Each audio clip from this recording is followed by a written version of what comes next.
Tonight, the world of unexplained encounters unfolds. Witnesses have spoken across decades about mysterious visitors who arrive without warning. They come in black suits, with blank expressions and questions that slice through silence like sharpened glass. In 1976, a quiet evening in Old Orchard Beach, Maine, Dr. Country of Weech, Maine, Dr. Tonker, Albert Hopkins was about to experience something extraordinary. A respected physician and part-time UFO investigation consultant, he sat alone at his desk, reviewing neatly organized case notes. An unexpected phone call broke the silence. The caller was calm and precise, introducing himself as a fellow UFO researcher. He expressed interest in discussing the very case Hopkins was working on, his tone implying urgent importance. Hopkins agreed, setting the receiver down without much hesitation. Minutes later, a knock came at the front door. Standing outside was a man who defied normal description. Thin to the point of frailty, his skin was unnaturally pale, lacking any hint of color. A perfectly tailored black suit and derby hat completed his striking appearance. When invited inside, the light revealed details that would haunt Hopkins forever. The visitor's skin looked almost waxen, stretched evenly over bone. Vivid, unnatural red lips seemed painted with surgical precision. His movements were unnaturally smooth and calculated, devoid of the small, unconscious adjustments that typically mark human behavior. Hopkins, trained to read subtle human cues, found himself deeply unsettled. As they sat in the living room, the visitor wasted no time with small talk. His questions were direct and pointed, as if he already knew the intricate details of the UFO case and was merely seeking confirmation. He probed for specifics about witnesses, physical trace evidence, and the investigation's progress. This was no ordinary encounter. This was a visit from the legendary. Men in black, mysterious figures who emerge from shadows when the unexplainable happens. In this collection, 29 true accounts from around the world reveal the stories of these enigmatic visitors. So settle in, slow your breathing, and drift into the unknown. Because tonight, the visitors are already here. Notkins encountered a strange man during an intense conversation where eye contact was never broken. Midway through, the man pulled out a small coin and rolled it deliberately between his fingers.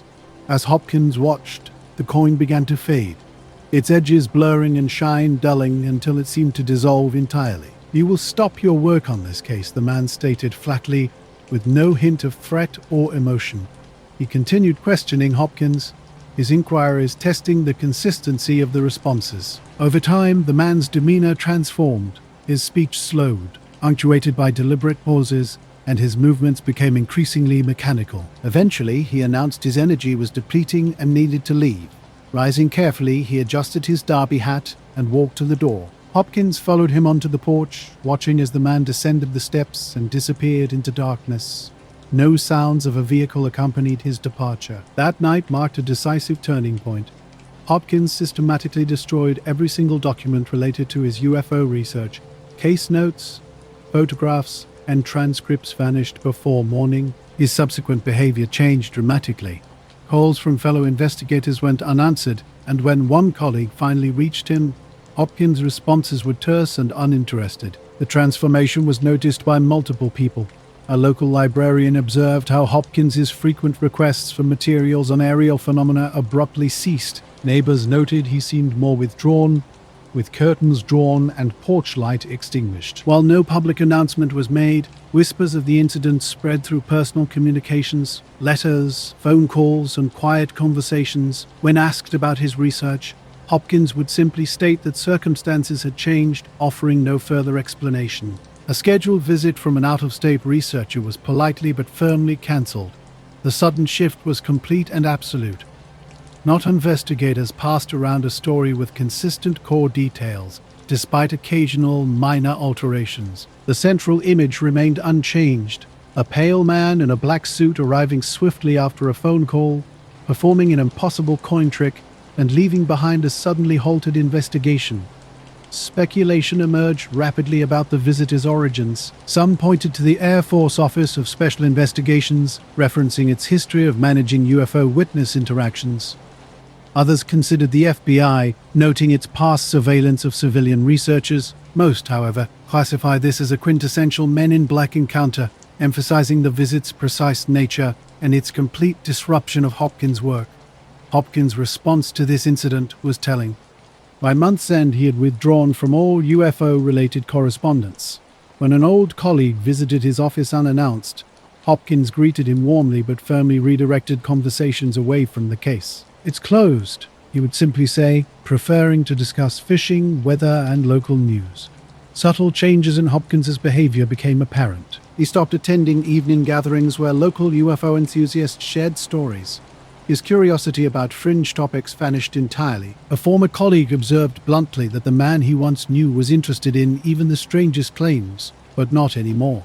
In subsequent years, the Hopkins case settled into a quiet but enduring corner of men in black lore. Books cited it, lectures mentioned it, and small circles debated its significance. Its power lay not in physical evidence, but in its precision.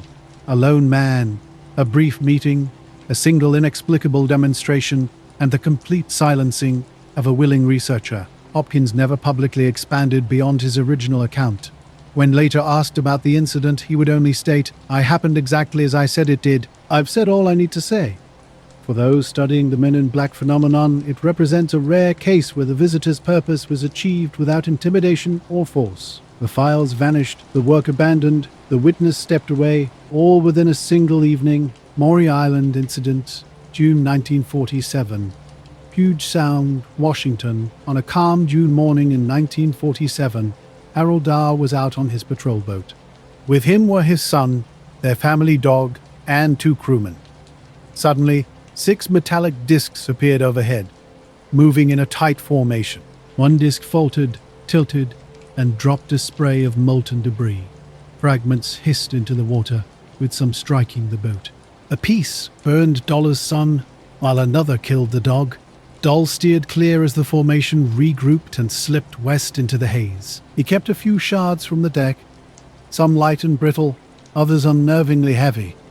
Back on shore, Doll shared the story only with a small circle, his boss Fred Chrisman and 2 close friends. He hadn't even told his wife, showing no interest in making the incident public.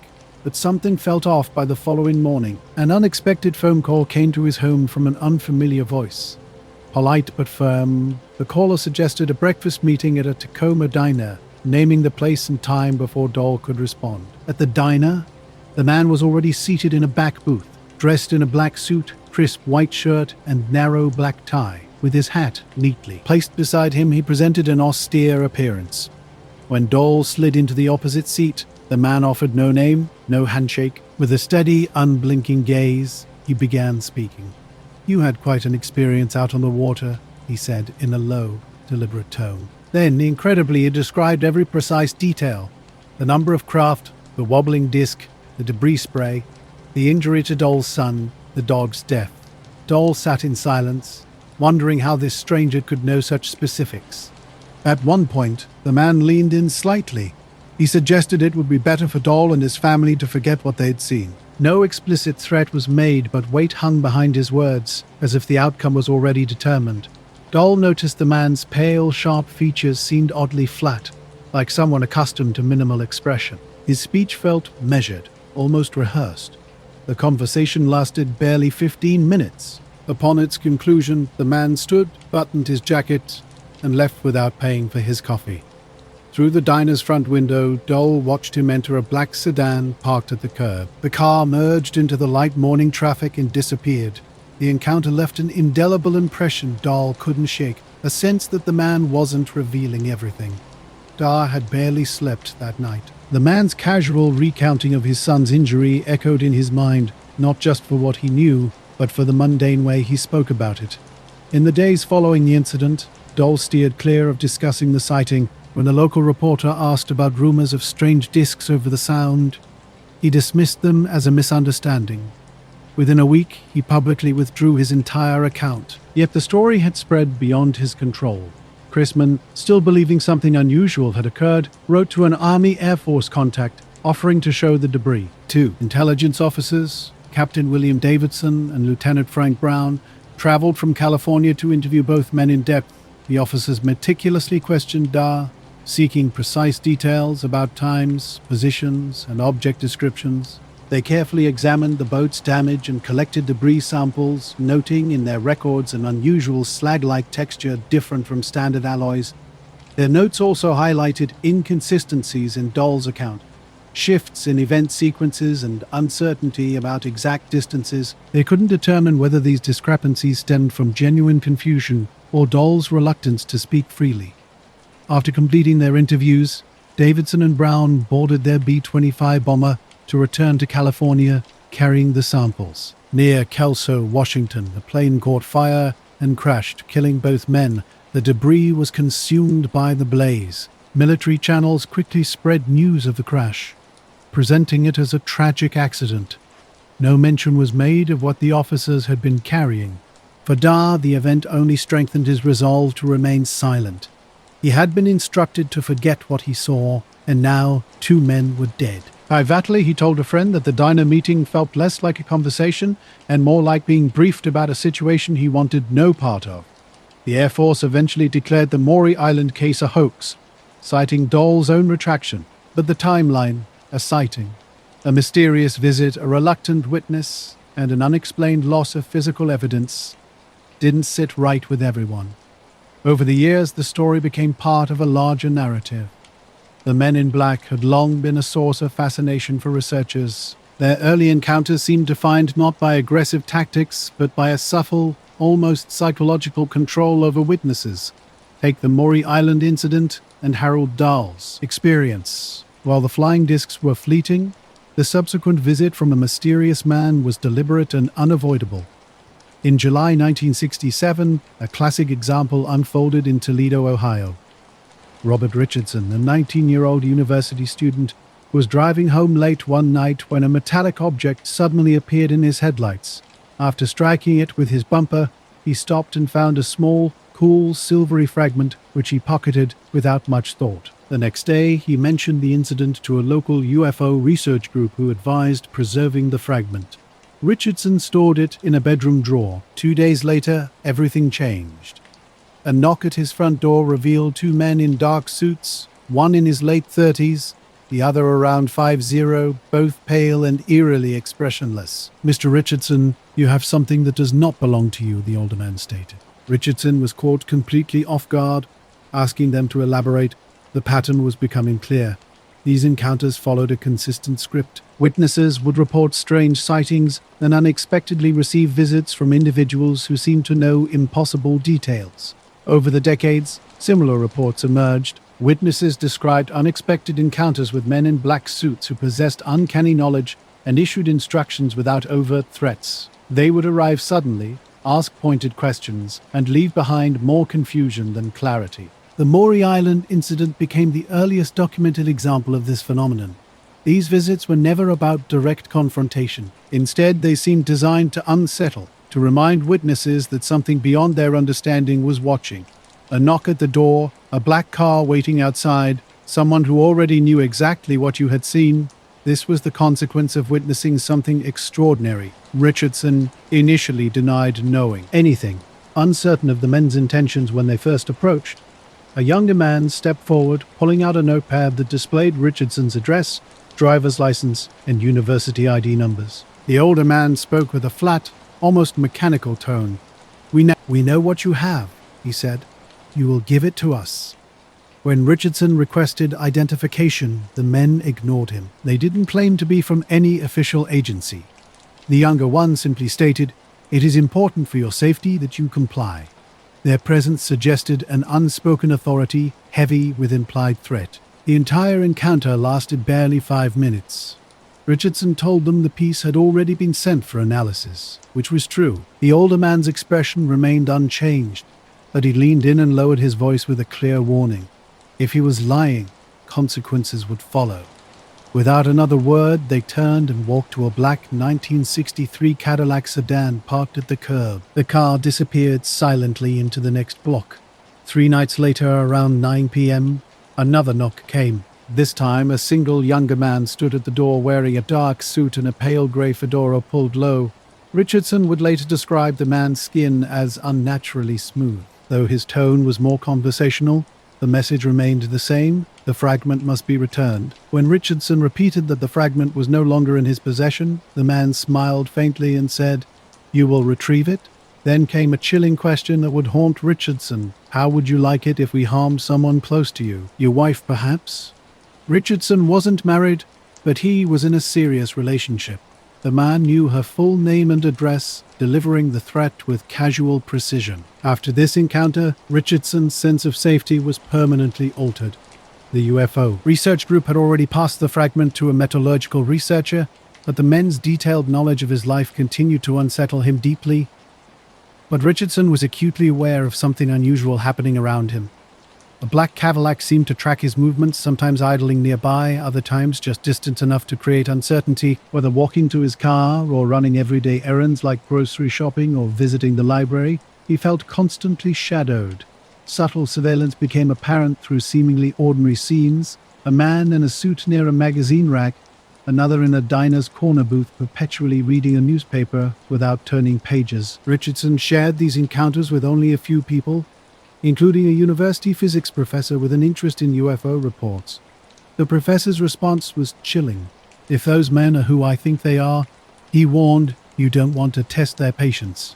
Despite these implicit threats, Richardson never approached law enforcement. In 1967, reporting mysterious men in black suits threatening him over a UFO fragment would likely result in dismissal or potentially draw unwanted attention from the very agencies he suspected were behind these encounters. Within the local UFO research community, whispers began circulating that Richardson's experience aligned with a troubling pattern. NICAP files documented similar incidents where UFO witnesses who retrieved physical materials were subsequently visited by unidentified men, often presumed to be connected to government agencies like the Air Force's OSI.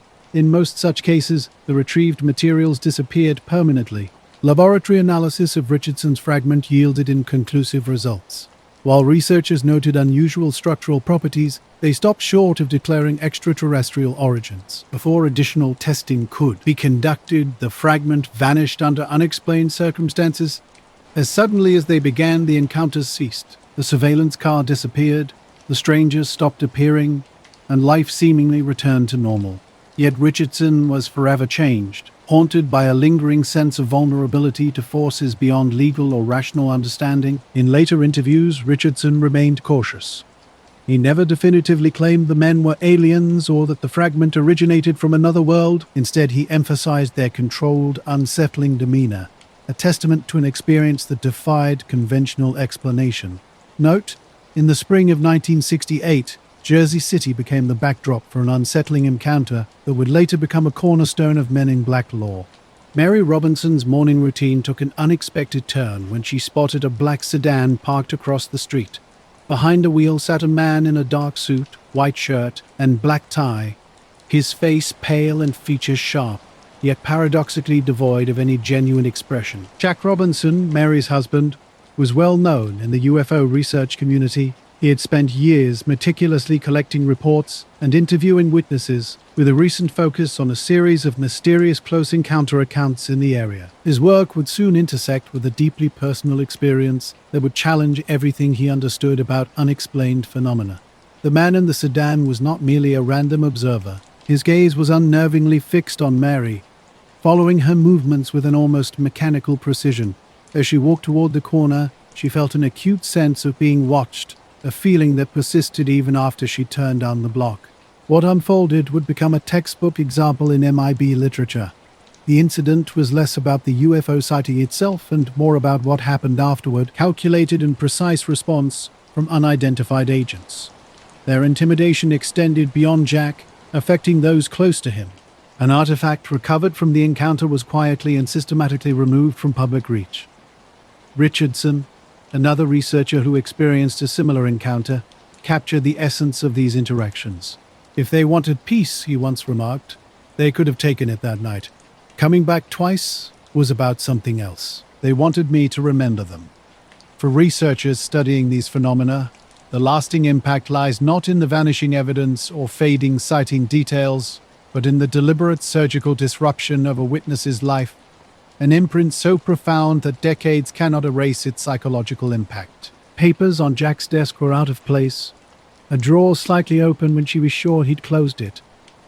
Nothing was stolen, but the disruption seemed too deliberate to be accidental. At first, Jack brushed it off, but when Mary saw a man in a car outside, her unease sharpened. She didn't tell Jack right away. Instead, she noted the time, just after 8 a.m. and the license plate number. Though oddly, the details seemed to slip from her memory minutes later. That evening, Mary asked Jack if anyone had recently contacted him about his work. Jack frowned and asked why. She then told him about the man in the car. As she described the suit and unblinking stare, Jack's expression tightened. He was already considering who might confirm if they were under surveillance. The next morning, the man was back. Same car, same position. This time, Mary saw him adjust something in his lap, a notebook or device, while his gaze remained fixed on their building. By the third day, Mary was convinced this wasn't random. She urged Jack to take action. Jack reached out to Timothy Green Beckley, a fellow UFO researcher known for pursuing leads others avoided. Beckley didn't hesitate. He advised them to stay put and contacted Jim Moseley, a photographer interested in documenting unusual phenomena. On the fourth day, a pale sunlight cast over the scene. The black sedan was parked across from the Robinsons' apartment. The man inside matched Mary's description perfectly. Dark suit, low-pulled hat, white shirt buttoned high, a neatness that seemed almost choreographed. Beckley and Moseley approached casually, parking half a block away. As they drew closer, Beckley noted the man's remarkable stillness. No fidgeting, no impatience, as if he could sit indefinitely. Even as they passed, his gaze remained locked on the building. Moseley quickly snapped a photograph. The man didn't react to the camera's click. The man in the sedan became a haunting image, a grainy black and white photograph that would circulate widely in Men in Black lore. He sat with a shadow cast over his eyes, his mouth set in a neutral expression. Inside their apartment, Jack and Mary felt a sense of validation. They weren't imagining things. Someone was watching them. Jack's UFO research seemed unremarkable on the surface. He compiled reports, tracked rumors, and published in small newsletters. Recently, his work had taken an intriguing turn. Witnesses were sharing accounts of physical trace evidence, ground imprints, strange residues, even recovered objects. These claims could attract unwanted attention. The Robinsons began to suspect the man might be connected to an official investigative body. The FBI, or Air Force Office of Special Investigations, had historical precedent for monitoring UFO cases. His presence outside their home might not be mere curiosity, but an authorized surveillance operation. This possibility was deeply unsettling. He could sit there indefinitely with an authority they couldn't challenge or verify. Mary noticed increasingly disturbing signs. Twice, she returned from errands to find the apartment door's lock feeling rougher, as if forcefully handled. A small jewelry box on her dresser had been moved with precise, unnerving accuracy, exactly 2 inches from its original position. Nothing was missing, but the calculated nature of these intrusions was troubling. Jack's case notes showed similar signs of interference. Some pages appeared to have been copied. The originals were stacked out of order, with page edges slightly curled, suggesting handling by damp fingers. While he couldn't definitively prove tampering, the pattern was becoming impossible to ignore. By the first week's end, the man in the car was no longer their only indication of surveillance. Jack began noticing a second figure. Another man in a similar dark suit would stand in their building's lobby during odd hours. He never spoke and always disappeared before Jack could return with witnesses. Neighbors started asking questions. A woman down the hall seemed particularly curious about the strange occurrences. The external observation and internal intrusions were creating a growing sense of unease. Something was happening, but its purpose remained maddeningly unclear. Jack and Mary were living under an unusual kind of pressure.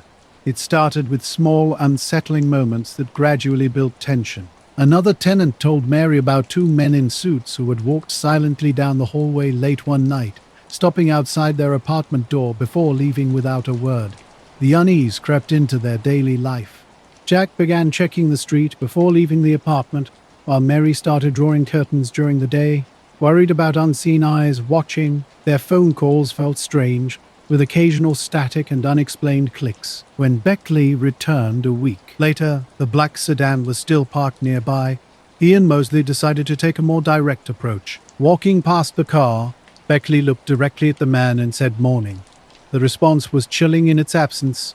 No acknowledgement, no movement. The man's head remained perfectly still, his gaze fixed on the building. Beckley later remarked that the complete lack of reaction was more disturbing than any overt threat. By the 10th day, the sedan disappeared without explanation. No other watchers were visible. Life slowly returned to normal, but the experience wasn't forgotten. Jack became more cautious in his research, locking notes in a metal file cabinet and limiting who he told about his investigations. Mary never forgot the face in the car window or how that gaze seemed to make the air feel heavier. When Mosley's photograph began circulating among UFO researchers, it sparked intense debate. Some argued the man was a private investigator or government operative monitoring Jack. Others saw something more mysterious, a classic men in black archetype captured in daylight. In later years, the Robinson case became a reference point in UFO literature, not because it definitively proved the existence of mysterious surveillance, but because it aligned so closely with other witnesses' accounts of quiet, deliberate monitoring. For Jack and Mary, the meaning was deeply personal. It wasn't about public proof, but about the intrusion they had experienced. The sense of being watched by someone who never officially announced their presence. Known the night hung cold and still over North Dakota in 1961, a silence that seemed to swallow sound itself. Paul Miller, a young Air Force reservist, was returning from a hunting trip with 3 companions when something unusual cut across the dark. A glowing object hovered low in a nearby field, and 2 figures emerged, moving strangely toward a fence line. Miller raised his rifle and fired on instinct. Hours later, they found themselves back in the car heading toward Minute Air Force Base. Their watchers showed time had passed, but none could recall leaving the field. No report was filed. An unspoken agreement among the 4 men meant no one would discuss the incident, knowing that unusual events could quickly draw attention from intelligence officers. The next morning, Miller was at his desk when a call came through with quiet authority. "Stay where you are. Visitors are on their way." Within the hour, 2 men arrived, identically dressed in dark suits, white shirts, and narrow black ties. Their faces were pale, expressions blank. Without greeting, "Miller, you had an encounter last night." Miller paused. He hadn't told anyone on base. "I don't know what you mean," he replied. The second man placed a folder on the desk containing a typed sheet with Miller's most intimate details. Name, address, family members, even his elementary school. Miller stared at the document, then looked up. "You shot at something you shouldn't have," the first man said. Miller felt his chest tighten. "Who told you that?" Neither man answered. One leaned closer, voice low but without emotion. "We know what you saw, and we know where you live. It would be best if you forgot." This encounter was a reminder that being watched doesn't require direct confrontation. Sometimes the most effective pressure leaves nothing tangible behind, except a single photograph and the memory of men who sit in silence for reasons never explained. 9 to the days following a certain night, Miller's world began to shift subtly. The brief encounter had left an undercurrent of tension that slowly permeated every aspect of his life. At first, the signs were almost imperceptible. Conversations would halt when he entered a room. A colleague in uniform once hinted at something larger, then quickly changed the subject. Unknown men in civilian clothes began watching him on base, their silent surveillance unsettling. The strange car first appeared shortly after that night. Parked at odd hours near his home, it became a constant presence. A man would sit inside, dark sunglasses obscuring his face even on grey days. Miller's hunting companions started reporting similar experiences. Strange vehicles trailing them, men in suits lingering near their homes before vanishing when approached. Miller's behavior began to change. He became hyper-aware of his surroundings, constantly checking rearview mirrors and scanning parked cars. Routine sounds, a phone ringing, footsteps in the corridor, now triggered a heightened sense of alertness. His family noticed the transformation. He spoke less at dinner, sat up later, often staring out the window for long stretches. The base community was small, and whispers traveled fast. While no one confronted him directly, Miller sensed his name was connected to something unusual. A mechanic he'd known for years now avoided eye contact. Another colleague quietly warned him to be careful about who he talked to. That initial night remained vivid. When Miller had asked about their identity, the response came quickly and dismissively. The encounter lasted barely 10 minutes. They arrived and left with military precision, walking in perfect synchronization to a black sedan parked in a section typically reserved for official vehicles. No one questioned the car's presence. Weeks turned into months. The scrutiny continued, a constant, invisible pressure that Miller couldn't shake. And he knew this wasn't just in his head. Miller left the Air Force Reserve a few years after the incident, but the memory never faded. In the late 1960s and early 70s, researchers began documenting patterns in men in black visits, and Miller instantly recognized the descriptions. The unshakable formality, strange knowledge, and quiet but heavy intimidation were unmistakable. It wasn't until the late 1970s that Miller agreed to share his story with a UFO researcher, and even then he hesitated. He was worried that talking about it might summon them back. For years after the visit, Miller had nightmares about returning to the office and finding the two men already sitting there waiting for him.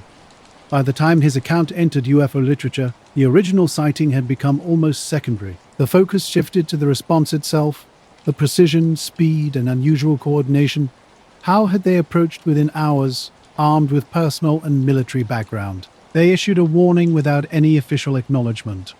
Researchers examining the case raised critical questions. If they were from OSI, Air Force Intelligence, or the CIA, why hadn't they identified themselves? And if their goal was to silence him, why make their presence so obvious?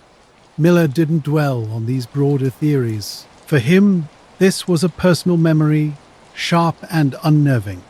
He remembered the slight delay before each man spoke, as if following an internal rhythm. Their footsteps matched exactly when leaving, their shoulders never shifted, not a hair out of place. Decades later, well into middle age, Miller kept his storytelling sparse. He would sometimes end by saying, "I was the quiet that got to me. They didn't have to yell. They already knew I'd remember every word."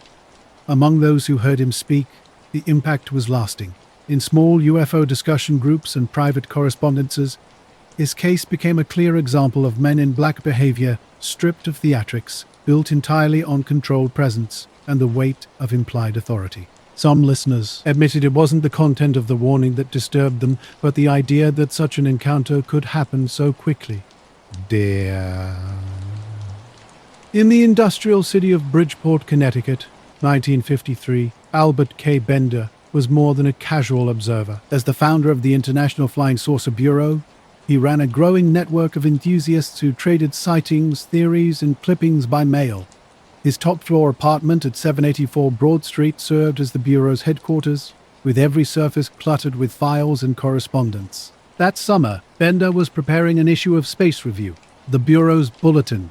He had hinted that the UFO mystery was solved and planned to reveal his conclusion in the next issue. But something changed dramatically. Strange occurrences began to unsettle him. While working at his desk at night, he'd experience a peculiar heaviness in the air. Faint odors of sulfur or ozone would drift around him. His thoughts would blur, and a pressure would build behind his eyes. One evening in late July, the sensations intensified. Alone in the apartment, he watched the clock pass 9 p.m. as the air seemed to cool. The desk lamp's light dimmed without flickering. Then he realized he wasn't alone. 3 men stood in the room, having entered without sound. They wore identical attire, black suits, black hats, narrow black ties, and crisp white shirts. Their skin appeared pale, almost grey. Their eyes held a strange, luminous quality, as if light emanated from within. Standing motionless, one of them, taller than the others, spoke in a flat, emotionless voice. They knew about his UFO research and demanded he stop. Bender sat frozen, hands on his knees. While they didn't explicitly threaten him, their message was unequivocal. The encounter epitomized the most enduring legacy of such incidents. It demonstrated that these mysterious visitors, whether government agents or something entirely unknown, wielded power through certainty, not force. They arrived and departed at will without seeking permission. For those experiencing such encounters, the subsequent silence was never truly empty. It was a charged waiting space, filled with the understanding that if the door were to open again, it would not be by chance. Nor, when Bender tried to speak, his voice emerged weakly. A man stepped closer, and Bender noticed a metallic glint on his wrist. Not a watch, but something smooth and curved, half hidden under the cuff. He couldn't place it. A wave of dizziness passed over him, blurring his vision momentarily. When it cleared, the men were gone. The days following this encounter passed in a haze. His headaches grew worse, and he lost track of hours. Letters from bureau members went unanswered, and he found himself leaving the office early, walking aimlessly through the city. In early September they returned. This time Bender was lying down, fighting off a headache when the air thickened with a familiar sulfur smell, sharp and faintly metallic. Opening his eyes, he saw 3 men standing at the foot of his bed. They didn't repeat their previous warning. Instead, they conveyed without speaking that he was close to the truth. Bender would later insist they communicated through a mix of words and thoughts that seemed already formed in his mind. One produced a small circular object from his jacket, its surface shifting like liquid metal in the light. A sudden chill ran through Bender, and he sensed the room receding. Their words became muffled, as if coming from another floor before he blacked out. When he awoke, the room was empty. Hours had passed. Within a week, he made his decision. Bender closed the International Flying Saucer Bureau. In the October issue of Space Review, he printed a cryptic notice. The mystery of the flying saucers is no longer a mystery. The source is known, but information is being withheld by order from a higher source. No further explanation appeared. There was no next issue. To his members, this made no sense. The Bureau had been active and ambitious with a network spanning multiple countries. Now, it had stopped overnight, without explanation. In public, Bender offered no details. Privately, he shared some information with a few correspondents, but never named the men. He remained silent on the record until years later, when he finally published his account in 1962's Flying Saucers and the 3 Men.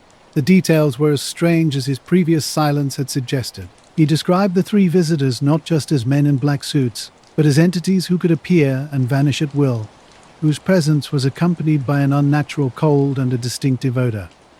The early UFO research community was stunned when Albert Bender suddenly shut down the International Flying Saucer Bureau in 1953. Some dismissed his claims as wild imagination, but others noted the peculiar details of his experience. Gray Barker, a writer from West Virginia, paid close attention to the unfolding story and claimed he had been shown visions of an otherworldly origin and given a reason for total secrecy. The men who visited him were unlike typical encounters. They arrived unannounced, without names or identification. Their approach was direct and unnervingly calm. They instructed rather than argued, and once Bender complied, they disappeared. The Bridgeport case became a significant reference point in Men in Black research. Investigators found recurring elements in later accounts: black suits, an unnatural stillness during encounters, invasive knowledge about the witness, and an unspoken pressure to abandon the subject. Following these encounters, Bender's life changed dramatically. He married, moved away, and completely withdrew from public UFO research. The IFSB, which had existed for just 2 years, left a notable gap in the community's early history. Its members, once eager to investigate further, were left with only a cryptic instruction and an unexplained silence. In subsequent decades, similar stories emerged. Witnesses described men who looked almost identical, appearing in pairs or small groups. Their voices were flat, their questions seemingly predetermined. Some were told to destroy photographs, others to hand over physical evidence, and many were simply instructed to forget. Bender was among the first to face these mysterious visitors and then stop completely. If flying saucers represented the mystery, these men embodied the consequence, returning unannounced, unshaken, and already knowing everything. Gray Barker documented these reports from the 1950s to 1960s, capturing a unique moment in America's fascination with unexplained phenomena. Barker had been deeply invested in the flying saucer phenomenon, exchanging clippings and letters with Bender through their bureau, sharing regional sightings. When Bender suddenly went silent, Barker's investigative instincts kicked in. Part journalist, part detective, he began compiling notes, letters, and interviews. A letter from one of Bender's contacts suggested he'd been persuaded to stop his investigations. This prompted Barker to travel to Bridgeport in late autumn of 1953. The salty air from Long Island Sound greeted him as he stepped off the train. Their meeting was brief and tense. Bender agreed to meet only in the hotel lobby. choosing neutral ground. The dim light created yellow pools on the carpet. Bender appeared thinner than his photographs, his eyes carrying a weighted look. In their short conversation, Bender didn't reveal specifics. Phrases like "higher source" and "it's best to leave it alone" spoke volumes. Barker sensed unspoken words hanging between them. After a handshake, they parted ways. Walking toward the elevator, Barker suddenly realized he wasn't alone. A man stood ahead, his features blurred in shadow. Initially mistaking him for another guest, Barker watched as the man stepped into the yellow light of a wall sconce, dressed in a black suit, white shirt, narrow tie, with a hat in hand. The hallway felt unnaturally quiet. No voices, no lobby sounds. Even the light fixtures seemed muted. The man's first words were direct. "You won't get what you're looking for." More statement than threat, it hung in the air. Before Barker could respond, the man vanished into the next corridor. Following immediately, Barker found the hall empty. No doors had closed, no footsteps heard. Back in his room, he discovered his meeting notes envelope unsealed, though he was certain he'd closed it downstairs. In subsequent years, Barker's investigations expanded. He didn't just collect UFO reports, but gathered accounts of silent encounters that defied explanation. He was already deep into UFO investigations when Gray Barker noticed something odd about the visitor reports. Letters spoke of strange encounters, men in black cars asking pointed questions, suggesting witnesses forget what they'd seen. It wasn't just about the meetings themselves. People were trying to convey an unsettling feeling that someone else was controlling the entire conversation. By the late 1950s, Barker had gained respect in UFO circles for seeing beyond simple story collection. He recognized patterns where others saw only isolated incidents. So when a letter arrived in 1961 with unusually precise details, he decided to investigate personally. The letter came from Paul Henderson, a part-time radio technician living near Parkersburg, West Virginia.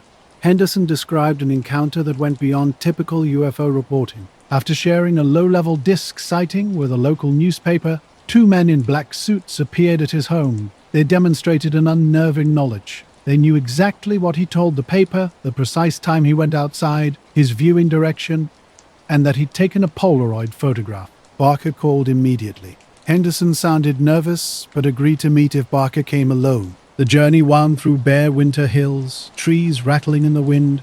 When he arrived, an old sedan sat in an empty yard. Inside, Henderson was visibly anxious, fidgeting with his wristwatch as he recounted the visit. The men had knocked just after sundown and entered without invitation. They never identified themselves. One briefly flashed a card with unreadable lettering before hiding it away. Strangely, they didn't request the photograph.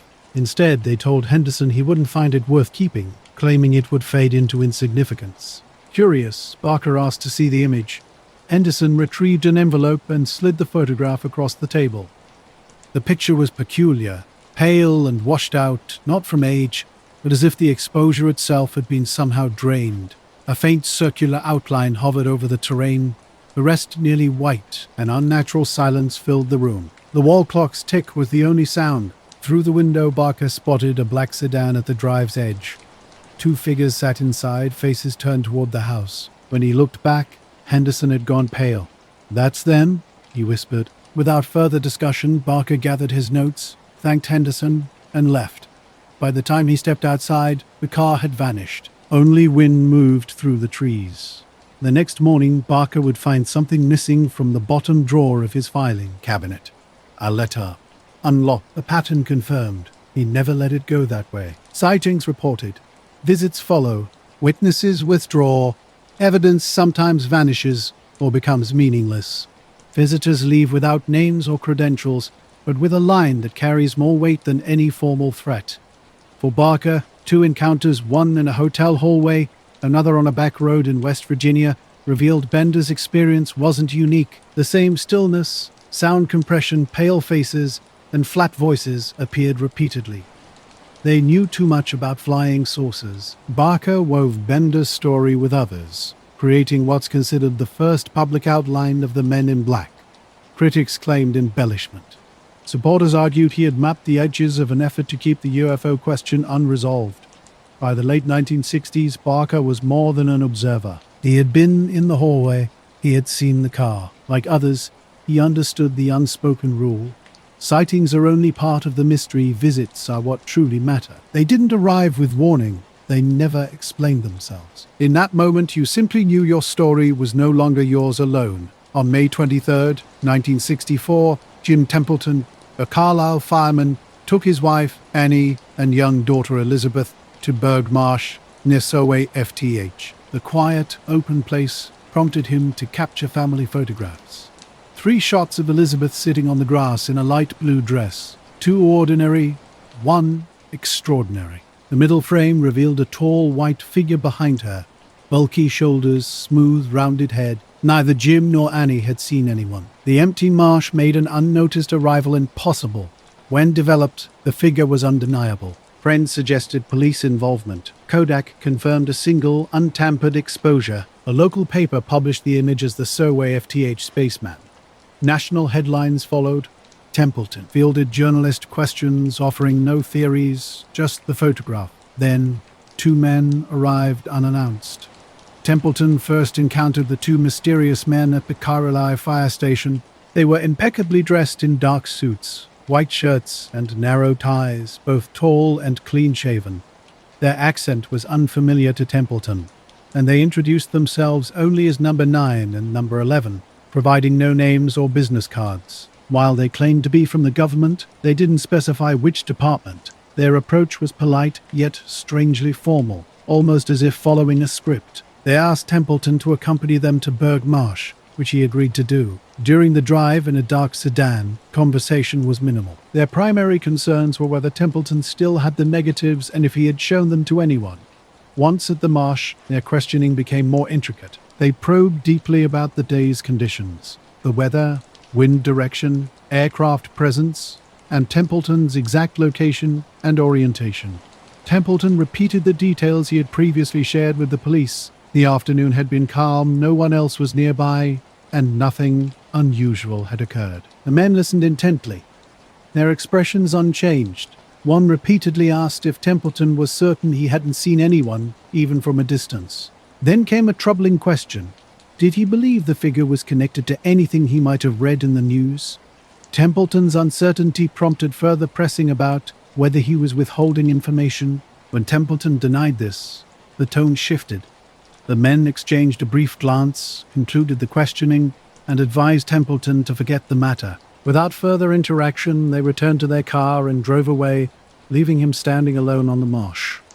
The encounter lingered in Templeton's mind. They're anonymous. Nature, referring to each other by numbers and suggesting he dismissed the entire incident, left him unsettled. In subsequent interviews, he noted that the men seemed more interested in his perception of the photograph and his potential public statements than in understanding the image itself.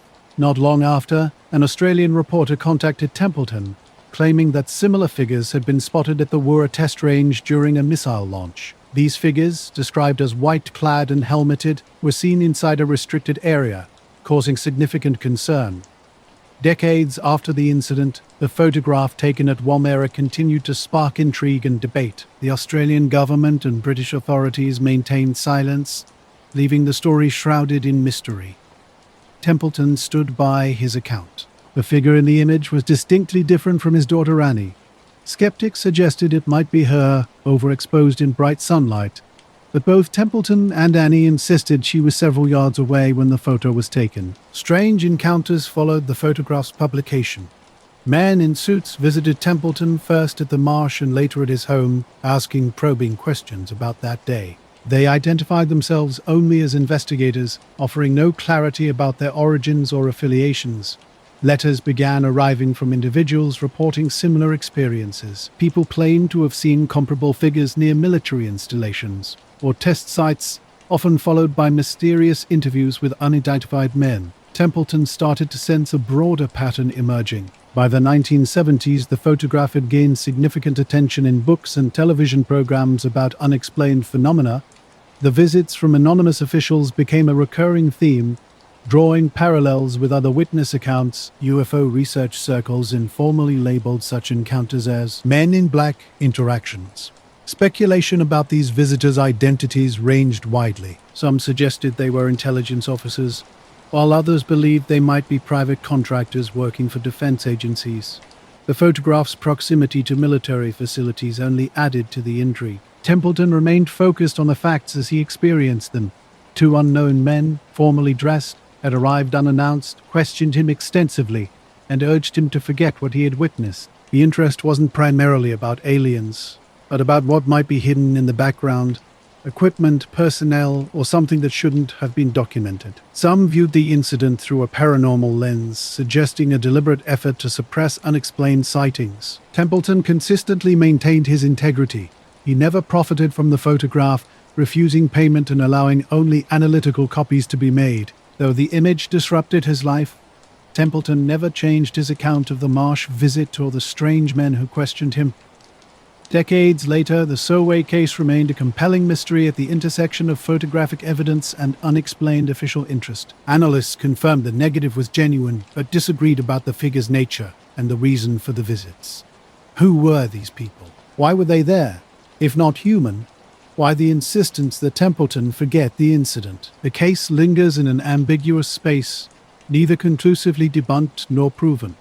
For those fascinated by photographic mysteries, it represents a rare image that survived technical scrutiny while raising more questions than answers. The true intrigue wasn't just about what appeared in the photograph, but about the subsequent inquiries and the people who came, asking questions. Point Pleasant, West Virginia in late 1966 was a tight-knit community where daily conversations revolved around weather, river levels, and local football. Everything changed in November when residents began reporting unusual sightings near the old TNT area, abandoned munition grounds north of town. Local witnesses included farmers, shopkeepers, young couples, and even a school teacher. What followed was more remarkable than the initial sightings. Strange visitors started appearing, polite but unsettling, always dressed in dark clothing.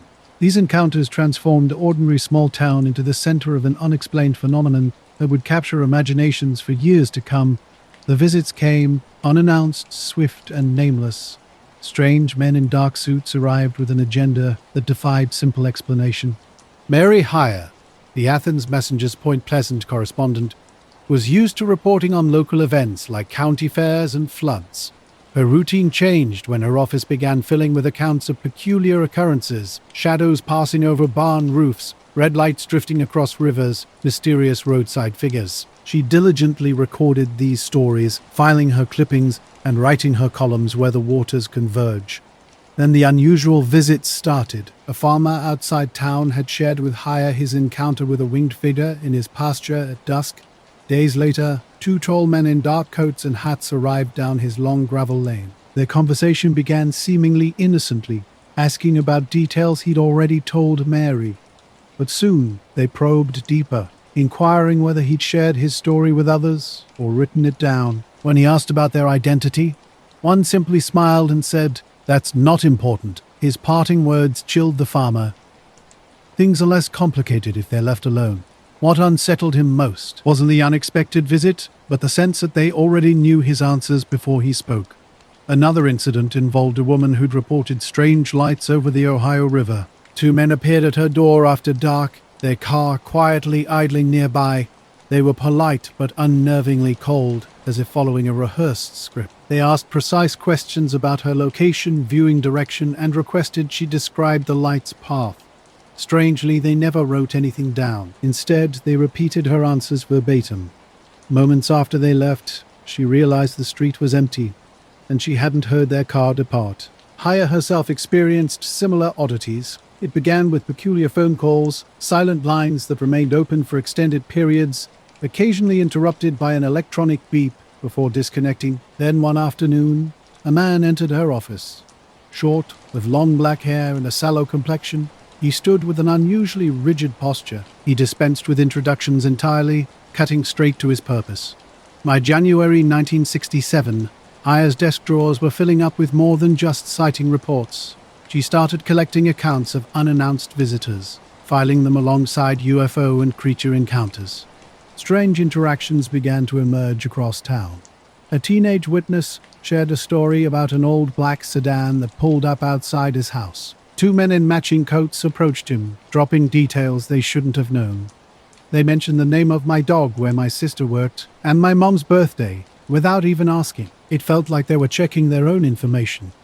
The hardware store owner had a similar experience. After mentioning to friends that he'd seen a figure on his roof one night, two men entered his store while closing. They asked about deliveries, trucks, times, and whether anything unusual had been dropped off. They left without purchasing anything. Other encounters were equally strange. A shop assistant who gave Haya a written statement about red lights over the river found her statement missing from her home desk, with the folder mysteriously left open. A mechanic interviewed by strangers noticed the same car parked near his garage for 3 consecutive nights, never moving during daylight. While these visitors didn't claim to represent a specific agency, their approach felt official, marked by clipped language, formal dress, and controlled body movements. Some witnesses assumed they were government investigators, but others were skeptical. Local law enforcement quietly acknowledged these visits. A county deputy admitted that some of his own witnesses had been spoken to before he could investigate. "I don't know who they were," he told Haya, "but they weren't ours." A state trooper recalled seeing a dark sedan with out-of-state plates near the TNT area late one night, its engine running, but no one visible inside. As the year progressed, these visits seemed less about gathering facts and more about controlling narrative. Witnesses reported experiencing subtle but clear pressure, being told not to speak to reporters or to alter certain details. Some were flatly told they were mistaken. The encounters grew increasingly complex and unsettling. When they tried to share their experiences, they were often met with dismissive gestures, as if they were children telling tall tales. Some witnesses completely withdrew from public discourse. A young couple who were among the first to report the winged figure became so wary that they would only answer their phone for known callers. Decades later, the husband simply stated, "We didn't want to deal with it anymore. The potential consequences were too great." Talking about what they saw could mean uncomfortable encounters in town or unexpected visitors at their door. A retired railroad worker who had previously provided a detailed account of a nighttime encounter went silent, even among friends. When asked why, he would just say he didn't need the trouble. Something shifted in December 1967. Witnesses reported an increase in strange interactions. Many recalled being questioned in the days leading up to the Silver Bridge collapse on December 15th, which killed 46 people in the freezing Ohio River. Some interrogations seemed oddly focused on bridge traffic and crossing times, with no clear explanation. After the bridge disaster, the winged figure sightings ceased. Most visits stopped, though some witnesses received follow-up calls inquiring about any unusual occurrences since the accident. Paradoxically, the end of these encounters brought no comfort instead. It left witnesses wondering why they had been singled out and by whom. Haya maintained her files until her death in 1970. Researchers later discovered that sighting reports and visitor accounts were frequently intertwined, often occupying the same pages. Over 13 months, Point Pleasant experienced not just a surge of aerial anomaly reports, but a calculated campaign of direct contact with those who spoke up. Theories about the visitors' identities have proliferated. Some suggest they were secret federal agents, though no agency has ever acknowledged involvement. Others propose they were private contractors working for defense or intelligence organizations. More speculative explanations suggest they weren't connected to any known institution. What remains consistent across accounts are specific details: dark cars on rural roads, men in nearly identical clothing, formal speech, precise questioning, anonymous interactions, and an underlying sense that these visitors knew more than they revealed. Whether their purpose was data collection, witness discreditation, or monitoring story spread, they consistently created a feeling of being closely watched. Point Pleasant's legacy of mysterious surveillance endures. Rex Heflin's day started like any other, along Nifford Road. A highway inspector at 38, he was accustomed to solitude and documenting road conditions. On August 3, 1965, in Santa Ana, California, something extraordinary interrupted his routine work. While checking radio equipment in his government truck, a flicker of motion caught his eye. Just beyond the railroad tracks, a disc-shaped object hovered silently against the pale California sky. Broad and metallic, it moved with an unnerving deliberateness. Trained to document everything, Heflin reached for his Polaroid camera. With the steady hand of a professional used to photographing accident sites, he captured the craft, 3 photographs recorded its presence, one even showing a smoky ring-like trail curling across the sky. Then, as suddenly as it appeared, the object tilted, accelerated, and vanished. The developed photographs were undeniably clear.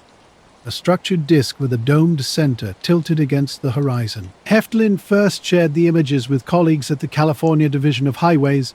Reactions varied from laughter to concern, but no one could deny the photograph's clarity. Within days, the Santa Ana Register printed the images, and they began circulating nationally. But for Heftlin, the real mystery wasn't just the winged figure in the sky. They came after the photographs. 2 men in black suits with pale faces and blank eyes. When they left, the evidence Heftlin thought was his no longer belonged to him. This encounter would become part of the black law that rivals more famous UFO cases. A government employee had taken the photographs in daylight using a Polaroid camera, images that couldn't easily be manipulated. The response was immediate. Letters arrived from curious readers and researchers, and suddenly Heftlin was at the center of one of the clearest UFO sightings of the decade.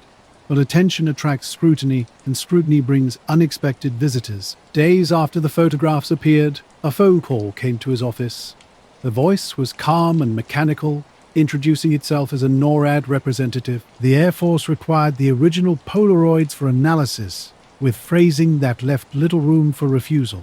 Heftlin hesitated. Something about the caller felt rehearsed, like a prepared script, yet with no reason to distrust official channels, he agreed. That decision would lead to a far stranger episode than the photographs themselves. Not long after, 2 men appeared in his office. Tall and identical, they wore black suits with narrow ties and white shirts. Their faces were pale, expressions fixed, movements deliberate. No identification, no paperwork, no badges accompanied them. "We're here for the photographs," one said. The words were unnerving, a statement of certainty, not a request. When Heftlin asked who they represented, the reply remained vague. Their tone was polite but heavy with authority that discouraged resistance. Reluctantly, he opened his desk and handed over the Polaroids. The men thanked him curtly, turned in unison, and walked to a black sedan in the government vehicle lot. From his window, Heftlin watched them pull away, noting they never checked in at the base's entry point. The photographs were never returned. In the following days, the black sedan began appearing everywhere. Sometimes across from his home, other times down the street from his office. Always the same, dark, unmarked, with 2 figures seated inside. The most unnerving moment came one evening when his daughter answered a knock at the front door. 2 men in suits stood outside, asking to speak with her father. Their questions were disturbingly specific. Heftlin's life underwent a profound transformation after a strange encounter that left him constantly on edge. At work, conversations would abruptly stop when he entered the room. A colleague whispered that someone from OSI, the Air Force Office of Special Investigations, had been asking questions about him. Another warned him not to push the matter further. His home life became equally tense.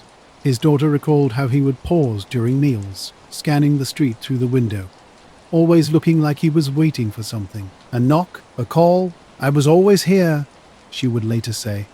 The silence of unseen visitors felt more oppressive than any direct threat. While Heftlin lived under this shadow, the official narrative took a different route.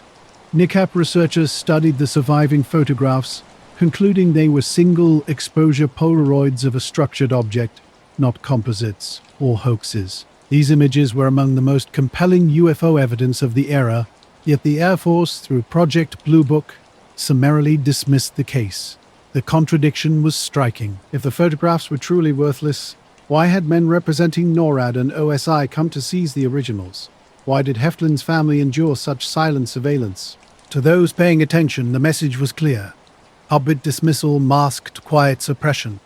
Heftlin himself wanted no notoriety. A highway inspector by profession, he was not seeking UFO fame.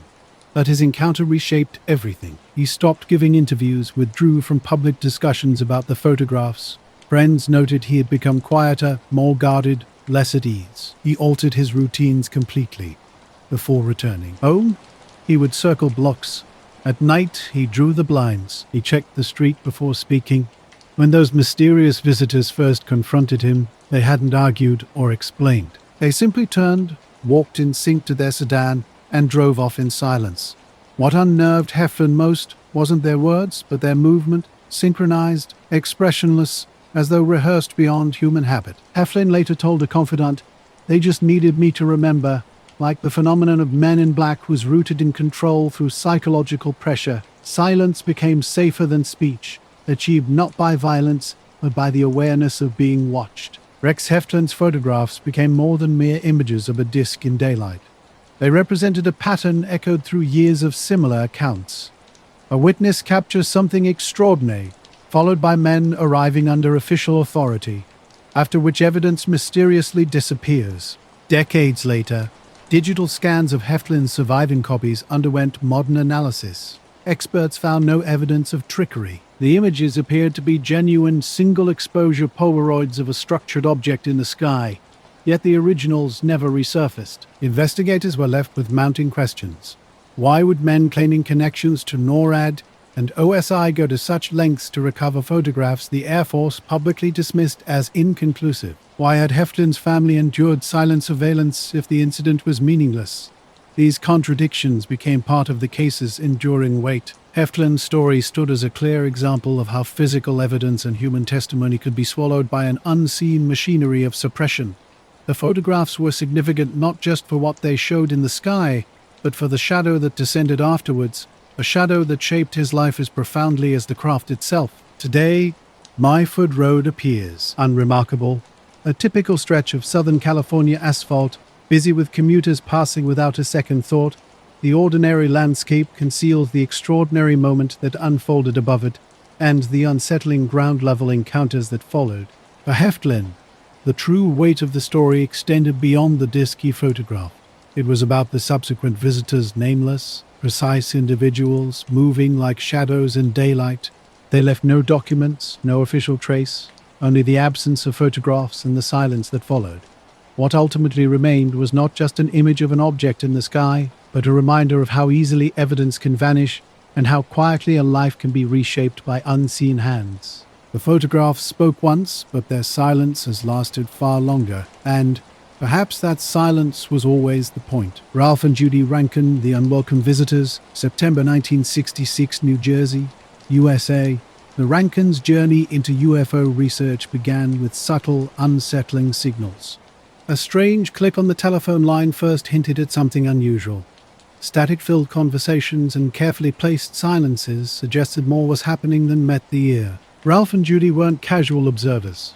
They were dedicated researchers, part of a civilian network committed to documenting and preserving UFO reports. Their living room and study overflowed with evidence. Filing cabinets packed with letters, clippings, and witness statements. Each document represented a piece of a larger puzzle they believed revealed a deeper truth. Their work wasn't just academic. Ralph meticulously managed correspondence and filing, while Judy directly interviewed witnesses. They corresponded with researchers across the country, comparing sightings and supporting those often ridiculed for speaking out. They embodied a new kind of investigator, ordinary people filling the gap left by official channels that dismissed unexplained phenomena. By 1966, something changed. Their phone calls became strange. Initially, it was just background noise, faint clicks interrupting conversations. Then came loud static bursts that obscured entire words. When Ralph contacted the phone company, technicians found nothing wrong with the line. One evening, Judy answered a call that sent chills down her spine. A voice repeated her earlier conversations verbatim, as if playing back a recorded message. When she questioned the caller, the line went dead. Shortly after, Ralph noticed unfamiliar cars around their house. A black sedan with tinted windows appeared repeatedly, parked just far enough away to seem coincidental, but never staying long enough for direct confrontation. The Rankins were no longer just researchers. In 1966, they found themselves on the other side of the mystery, not asking questions, but being questioned. Something or someone wanted their silence, and the experience left them profoundly shaken. The Rankins exchanged nervous laughter, masking a deeper unease. Something didn't feel right. Late one afternoon, a sharp knock interrupted their quiet research space. Ralph answered the door to find two figures standing on the porch, pale, rigid men in dark suits and narrow ties, their eyes fixed with an unsettling intensity. "We understand you've been collecting information," one said in a flat, emotionless tone. They requested entry, and the Rankins, though uncomfortable, remained polite. The visitors moved slowly through the living room, methodically scanning walls, cabinets, and neatly stacked folders. Their interrogation began immediately. Questions flew rapid fire. Where did they obtain their files? Who were their sources? Did they know witnesses personally? Were there photographs or recordings? The tone was clinical, more like an inventory check than a conversation. Judy later remembered how their faces never shifted, mask-like and devoid of humanity. When she offered tea, they acted as if she hadn't spoken. What truly disturbed them was the visitors' deep knowledge. These men referenced private details the Rankins had never published. Names of correspondents, case descriptions shared only in confidential letters. Ralph's inquiry about their sources was met with a chilling response. "We have our ways." For nearly an hour they asked questions, listened intently, and occasionally wrote notes in small black pads. When they finally rose to leave, they provided no credentials, no explanation, simply thanking the Rankins in eerie unison before departing. From the window, Ralph watched them enter a dark sedan parked at the curb. The car pulled away silently, vanishing into suburban streets without a trace. The Rankins stood in their living room, surrounded by their carefully organized work, now feeling inexplicably violated. Drawers stood slightly ajar, papers subtly displaced. Nothing was missing, yet everything felt altered. That night, Judy admitted she no longer felt secure. The visitors had spoken with official authority but offered no substantiating evidence. Their questions had cut directly to the heart of their most sensitive research, leaving an unmistakable sense of intrusion and threat. The Rankins had begun their research with hope and enthusiasm, aiming to contribute to a deeper understanding of the UFO phenomenon. But their work soon transformed into something far more unsettling. Their correspondence became compromised, with phone calls marked by eerie silence and disembodied voices echoing Judy's own words back to her. Ralph grew increasingly suspicious, believing their letters might be intercepted and copied before reaching their destination. Their initial passion gradually gave way to a consuming fear that eroded their sense of security.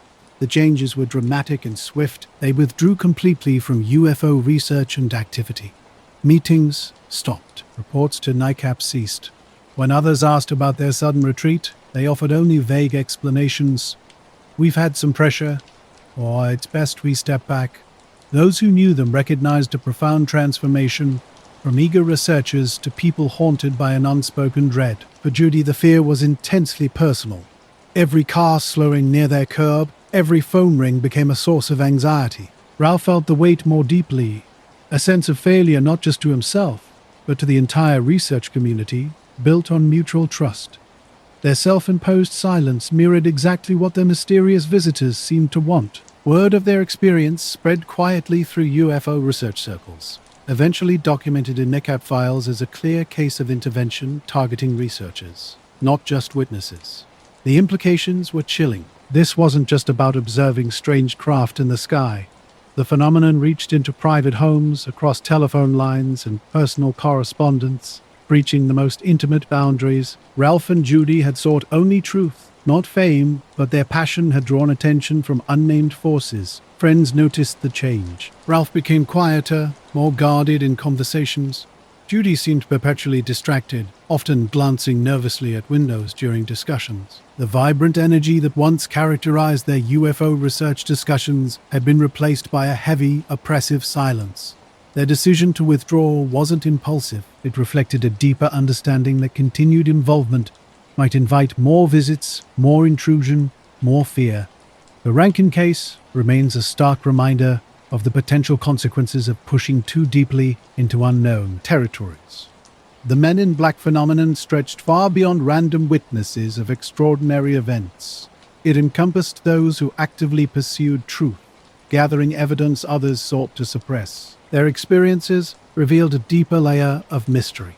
The suppression wasn't just about removing physical evidence, but about breaking down networks of inquiry through intimidation. Researchers found themselves cut off, their communication lines weakened, their communities fractured. For NYAP, this became an archival cautionary tale about the risks faced by ordinary citizens venturing into secretive territories. For the Rankins, it marked a quiet turning point that effectively ended their investigative work. Today, their names have faded from public memory. Their house has changed hands, with new occupants, unaware of the profound questions once explored within its walls or the mysterious visitors who once crossed its threshold. Yet the encounter endures as a stark warning. It's not only those who see who are silenced, but those who seek. Documents can vanish, photographers can disappear, but when investigators themselves become afraid, silence becomes total and absolute. The story of Ralph and Judy Rankin transcends two men in dark suits. It speaks to the fragility of inquiry and how easily a search for truth can be transformed into enforced silence. Sheila Franklin's experience in Indianapolis in July 1978 embodied this chilling reality. Just after sunset, a sharp knock interrupted the quiet of her home. Through the curtain, she spotted two men on her porch, dark-suited figures seemingly out of place in the heavy summer heat, with pale faces and blank expressions. When she cracked open the door, one spoke her name with unsettling certainty, as if they'd known her for years. "We need to discuss what you saw," he said, his voice low, and weighted with unspoken threat. No identification, no explanation accompanied their appearance. At that moment, Sheila understood the true danger wasn't what she'd witnessed weeks earlier, but who had now come to erase that memory. A 29-year-old office secretary on Indianapolis's East Side, she was about to learn the cost of curiosity. Sheila was an ordinary woman, deeply connected to her community. Her life revolved around her job, church, and family, and she had no involvement with UFO research or organizations. Curiosity about such topics had never been more than a passing thought for her. On a July evening in 1978, while driving home, she spotted an unusual sight. A disc-shaped object with glowing edges hovering silently above a field. Initially mistaking it for a helicopter, she slowed her car and watched as the craft hovered briefly before shooting upward and disappearing. The next day, she mentioned the encounter to a co-worker who suggested she document her experience and contact UFO investigators. Following her cautious phone interview, Sheila thought the matter was closed. But then two mysterious men appeared at her door. They introduced themselves without names, claiming to be investigators, yet offering no official credentials. Their demeanor was unsettling in its calmness. These men demonstrated an unnerving knowledge of details Sheila had not shared publicly. They knew the exact date of her sighting, the road she was driving, and even what she had told her co-worker. Their questions felt less like genuine inquiry and more like a verification of information they already seemed to know. One man carried a small notepad, but never wrote anything. The other sat rigidly, staring unblinkingly. Sheila later described their speech as mechanical, like a rehearsed recording. When she hesitated, their tone shifted. They firmly advised her to forget what she had seen, suggesting it would be better if she did not pursue her contact with the UFO group. Their words were not shouted or overtly threatening, but carried an unmistakable weight. After a few minutes, they abruptly stood, walked to their black sedan, and drove away, the car moving with an eerily quiet smoothness that seemed out of place. No, Sheila's world changed after that night at the window, her nerves fraying as the familiar streetlights dimmed into darkness. Days passed and an unsettling sense of surveillance crept into her daily routine. A dark, unmarked car would sometimes idle down the street, two shadowy figures sitting motionless inside. Each time she noticed, the vehicle would vanish the moment she considered approaching it. Her phone line developed strange quirks, clicking and popping during conversations. Once, she heard a faint echo of her own voice as if someone was secretly listening. When she mentioned this to a co-worker, the woman's nervous laugh and casual comment about government interest did little to ease her growing unease. Home became a place of constant vigilance. She moved curtains carefully, checked the street before opening her door, and abandoned her evening walks. Neighbors observed her transformation. Once friendly and talkative, she now seemed subdued, her smile quick to fade. 2 weeks after the initial encounter, Sheila discovered subtle changes in her living room. A lamp had shifted position. Papers on her desk were slightly disturbed. Nothing of monetary value was missing, but her notebook detailing her sighting had vanished. Telling a close friend, her voice trembled, "They came back when I wasn't here." The experience wore her down rapidly. To her family, she claimed she had spoken too much and needed to drop the subject. When her sister pressed for details, Sheila's face would tighten. "You don't understand," she'd say. "It's not safe." Her fear manifested in small, telling ways. She unplugged her phone at night and became selective about answering the door. Friends who had known her for years noticed the dramatic change, describing her as constantly on edge, living as if expecting something to happen at any moment. Newton investigators found her reluctant and anxious. She confirmed basic details of her sighting but grew visibly uncomfortable discussing the visit. "They told me not to talk," she would whisper, her words laden with fear. "I shouldn't even be saying this." The silence extended into every aspect of her life, a testament to the profound impact of an encounter she was forbidden to describe.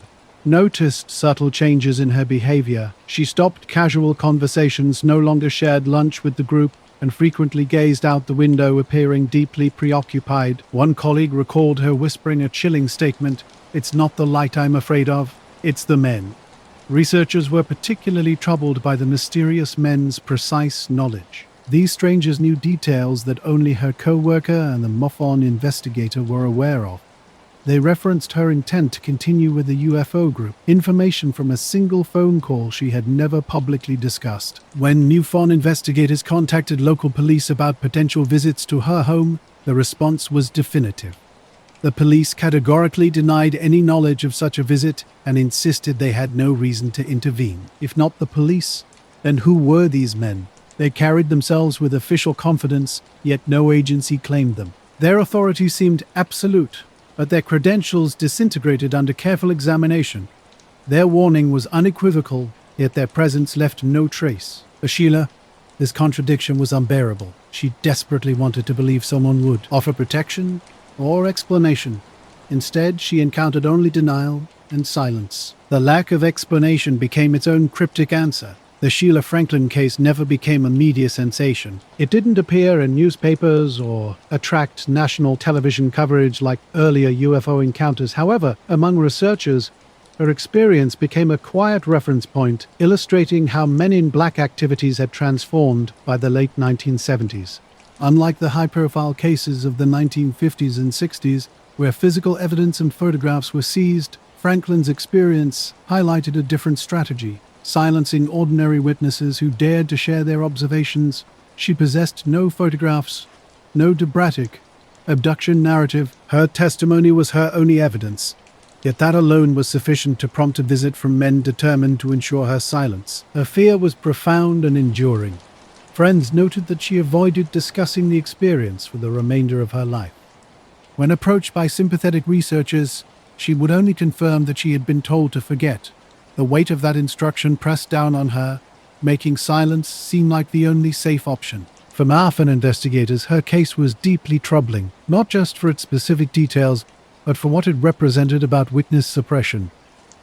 For Sheila Franklin, the encounter would forever alter her life trajectory. Her transformation was stark, from an open, curious woman to someone consumed by fear and withdrawal. The incident left an indelible mark that went far beyond the initial event. Indianapolis in 1978 seemed like any ordinary neighborhood. Houses lined the street, children played on sidewalks, and cars moved about their routines. Nothing visibly marked the location where two mysterious men had once entered her home uninvited, where a black sedan with dimmed headlights had idled at the corner. The men's visit was defined not by what they said, but by its profound psychological impact. Researchers were struck by how quickly she retreated from openness, how visibly she changed afterward. They could not explain the specificity of the men's knowledge or their ability to penetrate her life with such unsettling certainty. Her memories were vivid and haunting. She recalled pale faces and flat voices that spoke her name with an intimacy that suggested they knew everything she had tried to keep private. A warning to stay silent had settled into her bones, delivered without explicit threat, but with unmistakable weight. The case transcended physical evidence. It rested on the testimony of a woman with no motivation to fabricate her experience. It exposed a pattern recurring through decades of Men in Black encounters. Witnesses retreating, evidence vanishing, silence replacing testimony. For researchers, This was more than an isolated incident. It demonstrated how the phenomenon reached beyond prominent figures, touching ordinary lives and reminding people that what they witnessed was not truly theirs to hold. The lingering question remained, were these visitors government agents or something mimicking human form?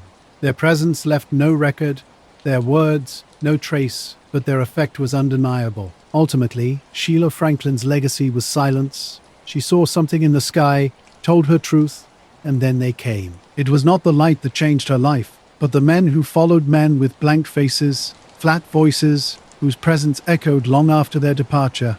9. In the Illinois of the 1970s, something strange was unfolding around Dan Sherman. What began as a seemingly ordinary UFO sighting would transform into a sustained, unsettling experience of surveillance. It started with a luminous object moving silently across the night sky. Sherman watched the oval shape, glowing pale blue-white, drift above the tree line before tilting and vanishing into clouds. He reported this encounter casually to local authorities and a regional UFO group. No photographs existed, just his testimony. Such sightings were common then.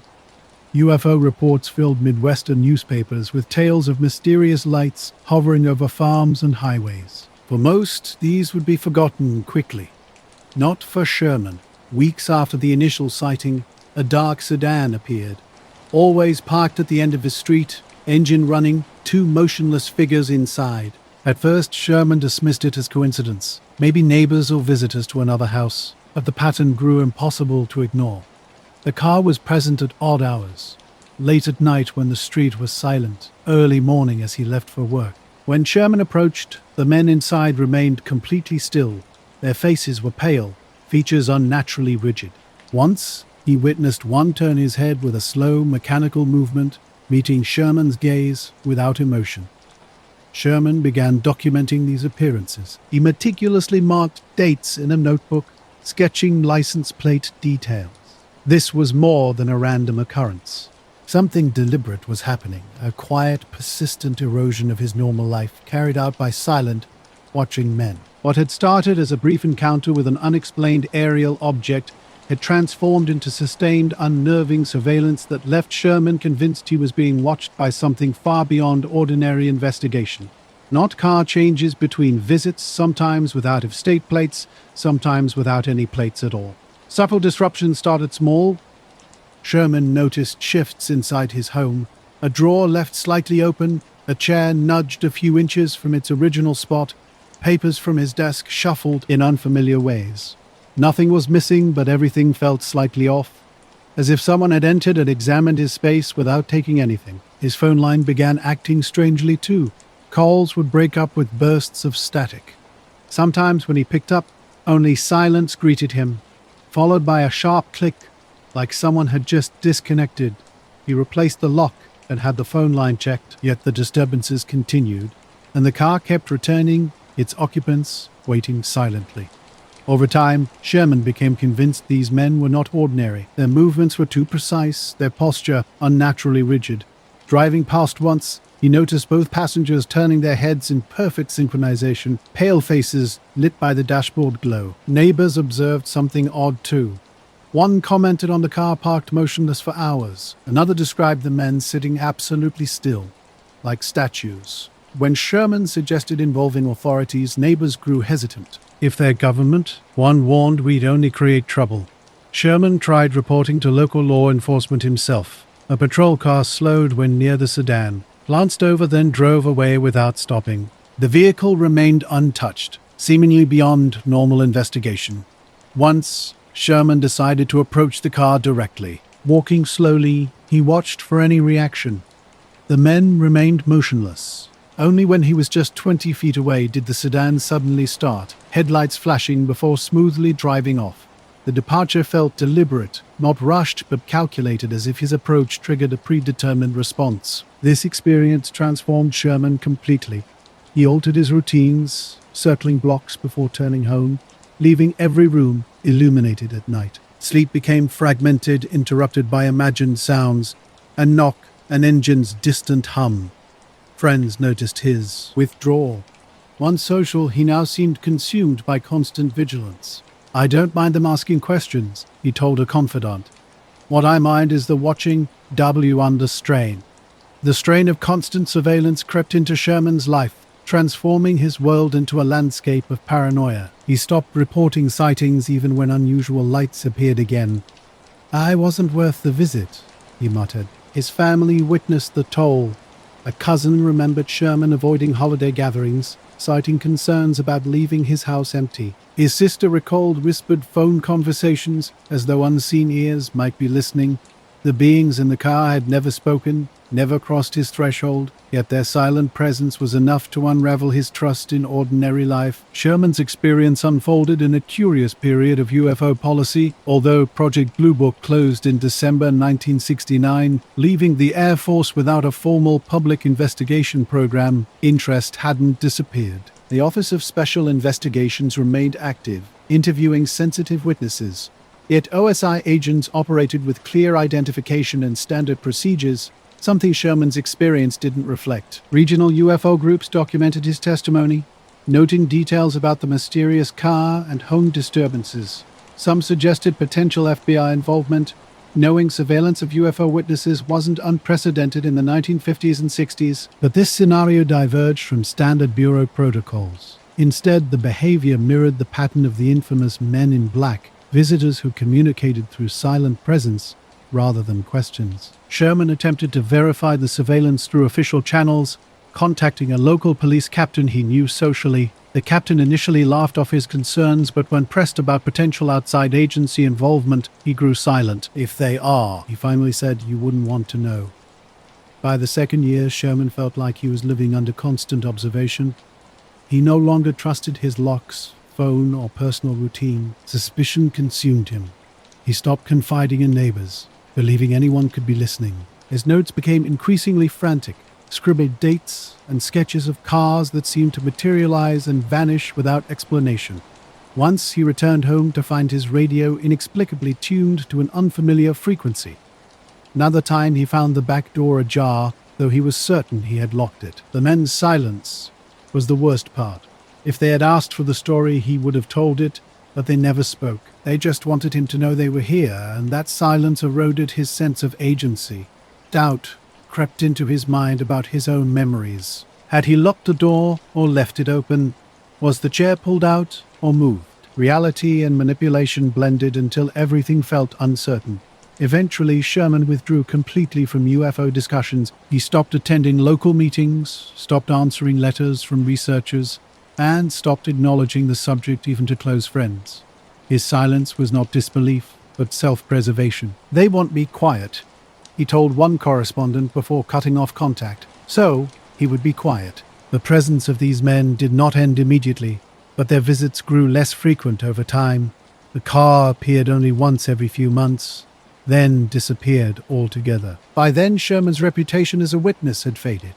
His case slipped into obscurity, noted only in the files of researchers who tracked men in black activity. The Dan Sherman case remains one of the clearest examples of silent intimidation. Unlike other encounters, there was no direct demand for evidence, no blunt warning to stop. The control was subtler, drawn out over months.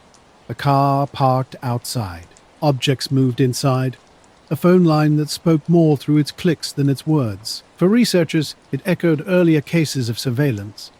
The Robinson family in Maine, the Rankins in New Jersey, where the line between government interest and something stranger blurred. For Sherman, it was simpler.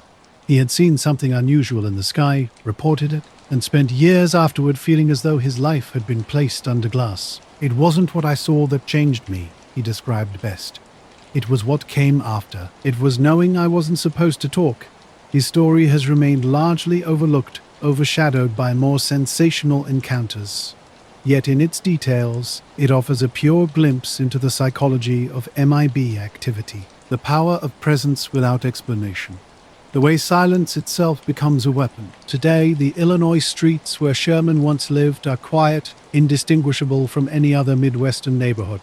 No, Sherman's memory of the dark sedan never faded. The men inside left no record, no trace. Yet their brief encounter became part of a larger pattern. The Westmoreland County UFO wave of October 1973 swept through Pennsylvania like a strange wind. Strange lights flickered across the sky. Brief moments that nonetheless reshaped lives. Silence often felt safer than speaking about what was seen. In those closing months of 1973, something unusual descended on the hills and valleys. Men in dark suits began appearing at doors across the region. Their knocks were deliberate, almost rehearsed. They came seeking out specific people. Families who had witnessed strange aerial phenomena, hunters who had seen luminous objects drifting through trees, police officers who had pursued unidentifiable craft down remote back roads. These visitors moved with mechanical precision, their voices flat, their knowledge unsettling. No identification, just an absolute certainty that unnerved those they questioned. When they departed, only silence remained. Stan Gordon, a young investigator from Greensburg, documented this extraordinary period. His phone rang constantly, notebooks filled with handwritten statements. County maps sprouted colored pins marking sightings. Local newspapers published accounts of glowing craft seen by multiple witnesses. The outbreak was unprecedented. From September through November, dozens of reports flooded in. Strange discs and luminous spheres glided low over fields. Beams of light reached down through tree lines. Some witnesses even described encounters with strange figures moving with unnatural gaits. Police dispatchers fielded inexplicable calls. Their logs recorded objects moving faster than helicopters, lower than conventional aircraft. Farmers described discs hovering in ways that defied explanation. This was more than just lights in the sky. This was a comprehensive, deeply strange phenomenon that transformed an entire region's perception of reality. Strange things began happening across Pennsylvania's countryside. Unidentified objects moved silently over pastures and highways, causing state troopers to give chase down winding roads, only to watch the mysterious crafts shoot skyward and vanish without a trace. As reports spread, witnesses started sharing encounters beyond the initial sightings. Unexplained visitors began showing up at homes of those who had witnessed unusual aerial phenomena. A farmer who watched a glowing disc hover above his barn was stunned when two men in dark suits appeared at his door. They introduced themselves as officials, though they never specified their agency. Their questioning was methodical and precise. They asked detailed questions about the exact time of the object's appearance, the number of witnesses, and whether photographs were taken. When the farmer seemed hesitant, one man leaned in and said chillingly, "We already know more than you've told anyone." This statement shocked the farmer, who had only discussed the incident with Stan Gordon. Similar experiences happened to other witnesses. A family who observed a luminous sphere drifting over a cornfield encountered men who warned them against speaking to reporters. A retired steelworker who reported lights above a quarry was visited by men claiming to represent the Air Force, who seemed particularly interested in whether he had photographed the event. Strangely, when some witnesses attempted to verify these visits through official channels, they were told no such investigators had been sent. The visitors never showed badges or identification, yet they carried an authority that left families unsettled. Witnesses described these men as peculiar. Their speech was monotone, as if reading from a script. Their movements were rigid, and their faces remained completely expressionless. One witness even suggested the men seemed to be learning human language as they spoke. A police officer who had pursued a glowing object reported a similar encounter with a man claiming Air Force affiliation, adding to the growing mystery of these unexplained interactions. Witnesses who once spoke openly about their encounters now grew quiet. Farmers who had given detailed interviews to reporters suddenly withdrew their statements. Families that had described strange lights stopped answering questions. Stan Gordon noticed something was changing. Calls that used to flow freely now ended abruptly. Witnesses who had agreed to follow-up meetings cancelled suddenly, offering vague excuses. Some wouldn't even open their doors when he arrived. One woman who had reported a glowing object landing near her property later called Gordon in tears. Men had visited her home, asking invasive questions not just about the sighting, but about her family, her children, her daily routines. Their tone wasn't threatening, but their knowledge was deeply unsettling. It felt like they already knew everything she said, and then refused to speak again. Another man who had proudly shown Gordon the scorched ground where a UFO supposedly hovered became hostile when Gordon returned with colleagues. He now claimed the mark was caused by a brush fire, contradicting his earlier detailed testimony. Gordon suspected he had been visited and pressured into changing his story. Officially, Little was said. Project Blue Book. The Air Force's UFO study was in its final year. By 1973, it had been largely hollowed out. Investigators were fewer, budgets were shrinking, and the official stance was already leaning toward closure. The 1969 Condon Report had provided the justification. UFOs posed no threat to national security and required no further study. Yet sightings continued to pour in, especially in Pennsylvania. Witnesses were often told secondhand that Air Force men might contact them. When an officer was questioned, he brushed aside details, simply stating, "We don't show papers. We ask questions." The officer later checked with the local Air Force base. No one by that name existed. No one had been dispatched to interview anyone. One family recalled that the men who visited seemed unfamiliar with local details. They mispronounced a township name and asked about road conditions any local would know, leaving the family convinced these men were not who they claimed to be. 19 fathoms of the Pennsylvania sightings, Stan Gordon uncovered a series of strange encounters that defied standard investigative protocols. Unlike typical Air Force Office of Special Investigations, OSI interviews, which normally involve documented interactions, credential checks, and formal reporting, witnesses described visitors who left no trace.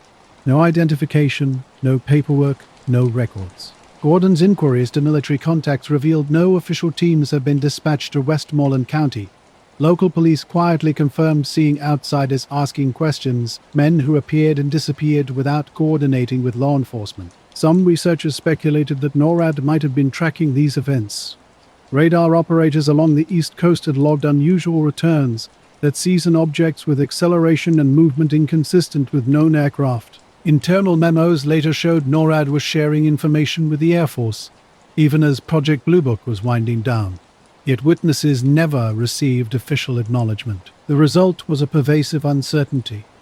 Were these visitors connected to official channels, OSI agents, Air Force intelligence, or NORAD liaisons? Or were they something else entirely, mimicking authority but answering to no one? For Gordon and the witnesses, this lack of clarity became a form of psychological warfare. Communities transformed under this pressure. Witnesses who once spoke freely now felt hunted. Farmers stopped answering phones. Families kept curtains drawn, even in daylight. Children grew anxious at the sight of unfamiliar cars. A young couple who had reported a luminous craft near their farm told Gordon they'd stopped answering calls entirely, fearing anonymous voices. A state trooper admitted off record that he'd been warned not to discuss a glowing object he'd pursued. Paranoia settled over Westmoreland County. The sightings themselves were extraordinary, but the subsequent visits left a deeper mark. People felt not just watched, but managed, their voices discouraged, their accounts systematically erased through intimidation. Gordon later reflected that the psychological impact was the most profound consequence of these inexplicable encounters. The hills and valleys of Westmoreland County look unchanged today, dotted with farms and back roads. But in 1973, they carried two mysteries. One hovered in the skies above, glowing discs and spheres moving silently through the night. The other walked to doorsteps and knocked. Pale men in suits who spoke flatly and left behind silence. The lights passed quickly. The silence endured. Hardest part of the 1973 wave was not the number of sightings, but the number of sightings. Cases that should have been documented in detail were cut short. Witnesses who could have offered valuable testimony instead withdrew into fear. The Westmoreland County wave is remembered as one of the most significant regional UFO flaps in American history. But its legacy is not only in the lights reported across the Pennsylvania hills, it is in the quiet that followed. The case demonstrated how Men in Black activity could magnify the impact of a UFO wave, not by explaining or debunking it, but by suppressing it. Witness after witness withdrew, leaving gaps in the record that could never be filled. For Gordon, it became a lesson in the fragility of testimony. Extraordinary events could be seen by dozens, even hundreds, but a handful of quiet visitors could erase those voices just as effectively as any official denial. In the 1950s and 60s across Norway and Sweden, a similar pattern emerged. Witnesses to strange lights were visited by men who looked like officials but spoke and moved like something else. Where UFOs appeared, these officials followed, leaving behind silence, doubt, and unease that outlasted the lights themselves. The post-war decades brought a surge of UFO reports across Scandinavia. Sweden, still neutral but ringed by Cold War tension, became a hotbed of sightings. From the ghost rockets of the late 1940s, unexplained projectiles streaking across the skies, to discs and spheres seen in rural villages, Scandinavia was no stranger to aerial mysteries. Norway too reported objects hovering low over fjords, sometimes tracked by military radar at Bodo and other northern bases. By the 1950s, these accounts attracted attention. The men at the door spoke Norwegian, but their words felt wrong. The rhythm was off, the accent uncertain as if learned from a manual. Their questions were exact. What had been seen? At what hour? How close had the object come? They stood stiffly in dark coats, their papers stamped with seals that belonged to no agency the farmer knew. Strange encounters began emerging across Scandinavia, with ordinary people reporting unusual incidents that defied explanation. Witnesses from various backgrounds, farmers, fishermen, and citizens, started documenting extraordinary events, collecting physical evidence like metallic fragments and scorched grass. One early case near Trondheim involved a witness who described a disc-shaped object landing in a field. He detailed a glowing rim and ground-shaking vibrations. Shortly after, two mysterious men arrived at his home, claiming to be from law enforcement. Their clothing was dark and heavy, their manner abrupt, and their Norwegian speech functional but awkward. When challenged to show identification, they presented a document with an unfamiliar, slightly suspicious seal. The agency name was misspelled, the typography uneven. When pressed about their purpose, they deflected, emphasizing the confidentiality of their work. Their primary interest seemed focused on what the witness might have collected from the site.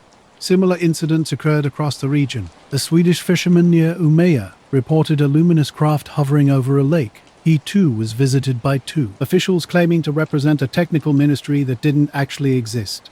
Their questioning followed an eerily consistent pattern, always probing about time, distance, and potential physical evidence. Witnesses described these encounters with increasing unease. A Norwegian couple recalled visitors who arrived at their farmhouse at dusk, wearing long coats and hats. Though polite, the men's behavior was unsettling. Their eyes seemed to scrutinize the husband, assessing his reactions. The wife later remarked that their faces appeared unnaturally smooth, almost expressionless. A Swedish schoolteacher who had collected student drawings of a daylight disk experienced equally strange interactions. The visitors' timing seemed off, with prolonged pauses between questions and conversations that resumed mid-sentence in a disjointed manner. Despite expecting official investigation, many who reported these events found themselves confronted by strangers who inspired more doubt than confidence. The repeated nature of these encounters suggested something more complex was occurring beneath the surface.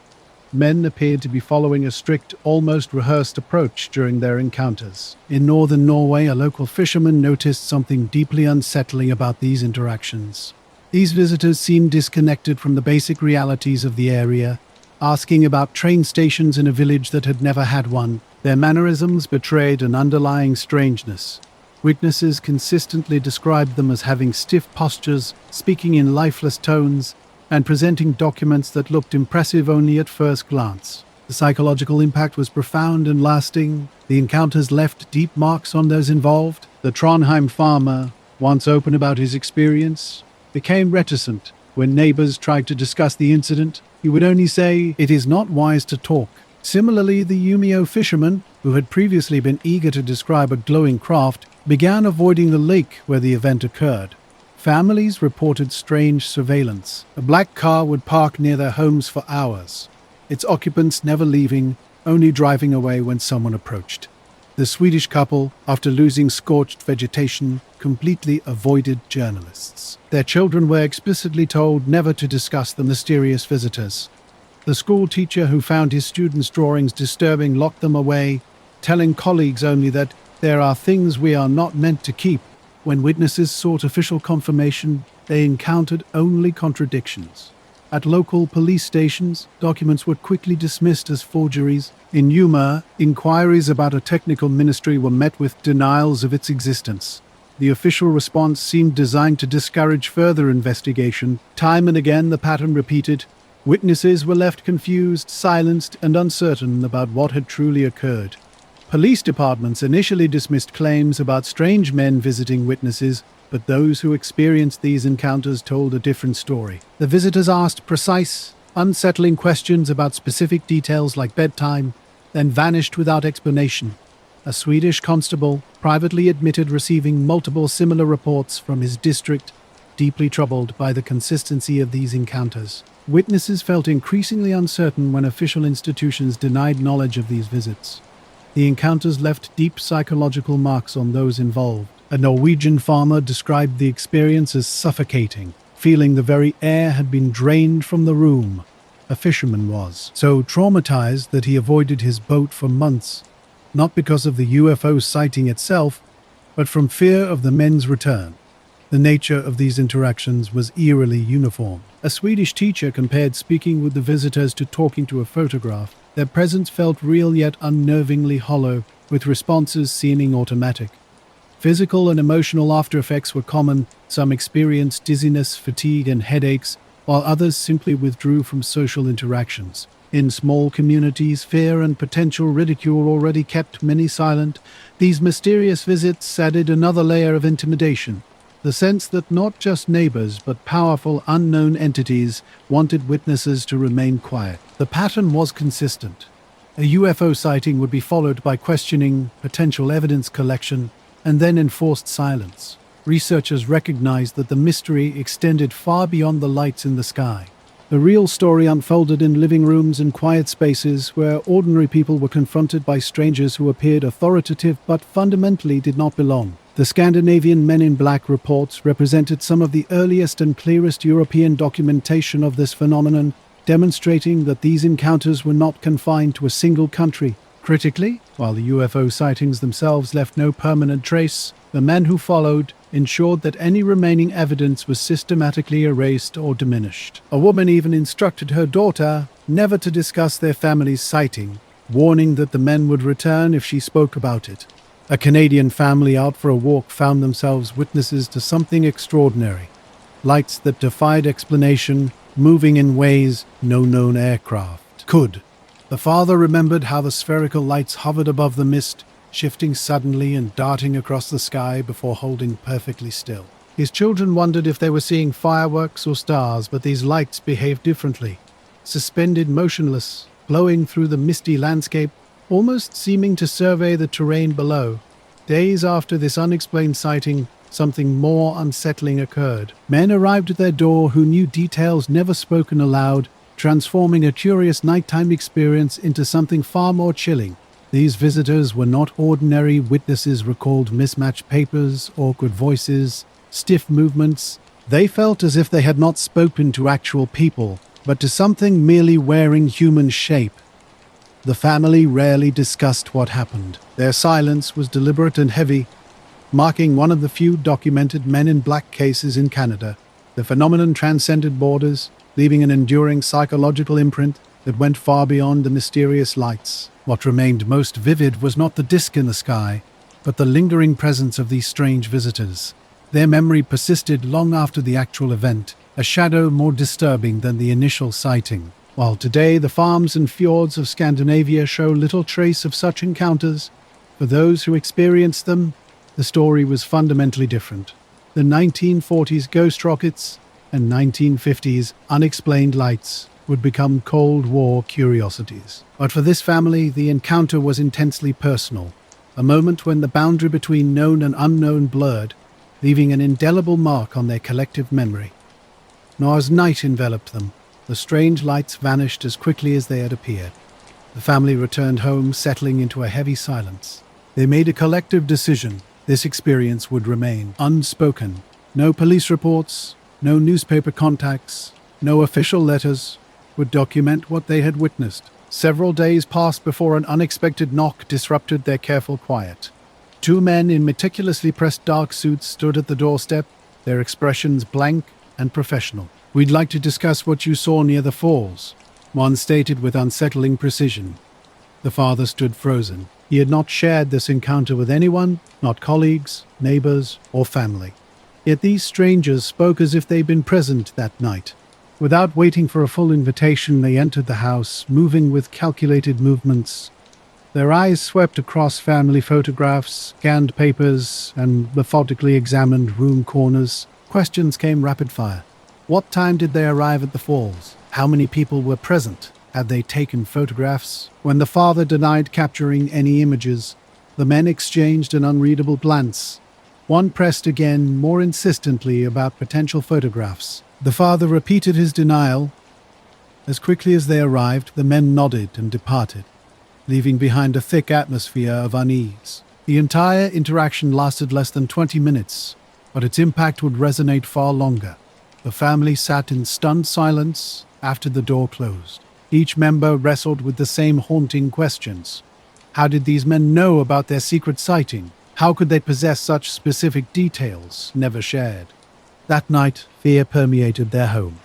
Children refused to sleep alone. The father kept vigilant watch from the kitchen, every passing car's headlights causing him to tense. Ordinary sounds, creaking floorboards, the refrigerator's hum, now felt charged with potential threat. Neighbors soon noticed the family's transformation. The children no longer played freely outside. Curtains remained drawn. When asked about their weekend, parents offered minimal, guarded responses, carefully avoiding any mention of the incident. Their silence spoke volumes. It was as if discussing the encounter might summon those mysterious men back, reigniting a confrontation they desperately wanted to forget. The family's UFO sighting wasn't just an isolated event. It became a turning point that reshaped their entire existence. Before the incident, strange lights above the water seemed almost wondrous, a shared secret that sparked curiosity. Afterward, the experience transformed into a source of deep dread. The father's personality changed dramatically.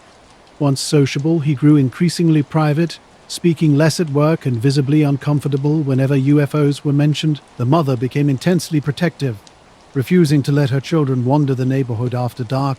While the UFO itself was distant, silent, and fleeting, the subsequent visit by mysterious men left a far more profound impact. These visitors appeared official but offered no identification.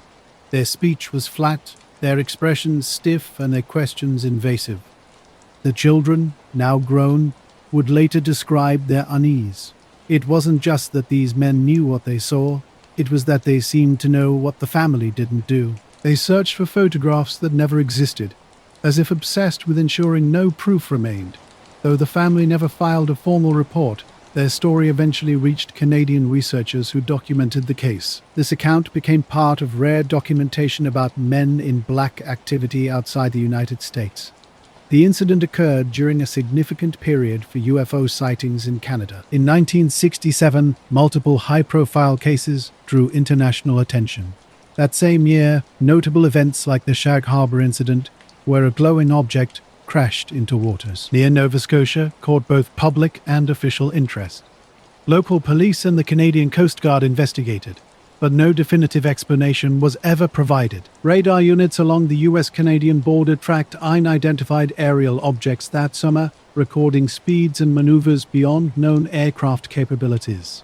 These incidents were quietly logged in military records and discussed in internal communications between defense officials. In this broader context, the Niagara Falls visit was just one thread in a complex tapestry of unexplained aerial phenomena. Ontario, in 1967, was more than just a place of natural beauty. Something extraordinary happened that year. Near Niagara Falls, a family witnessed lights moving with impossible speed against the night sky. This wasn't just another unexplained sighting. It was part of a broader Canadian wave of aerial phenomena. For those involved, the experience went beyond seeing strange lights.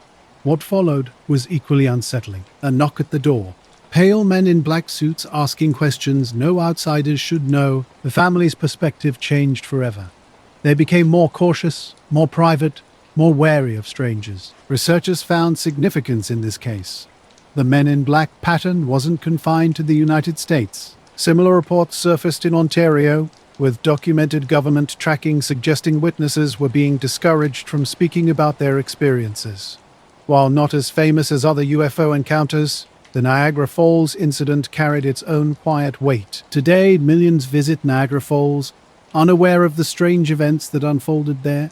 For the family involved, the falls were no longer just a marvel of nature. They became a reminder that what you see can follow you home, and silence can be demanded not just by what hovers above, but by who arrives afterward. This wasn't an isolated incident. It connected to a broader pattern of unexplained phenomena crossing borders, leaving families forever changed by an encounter with something beyond their understanding.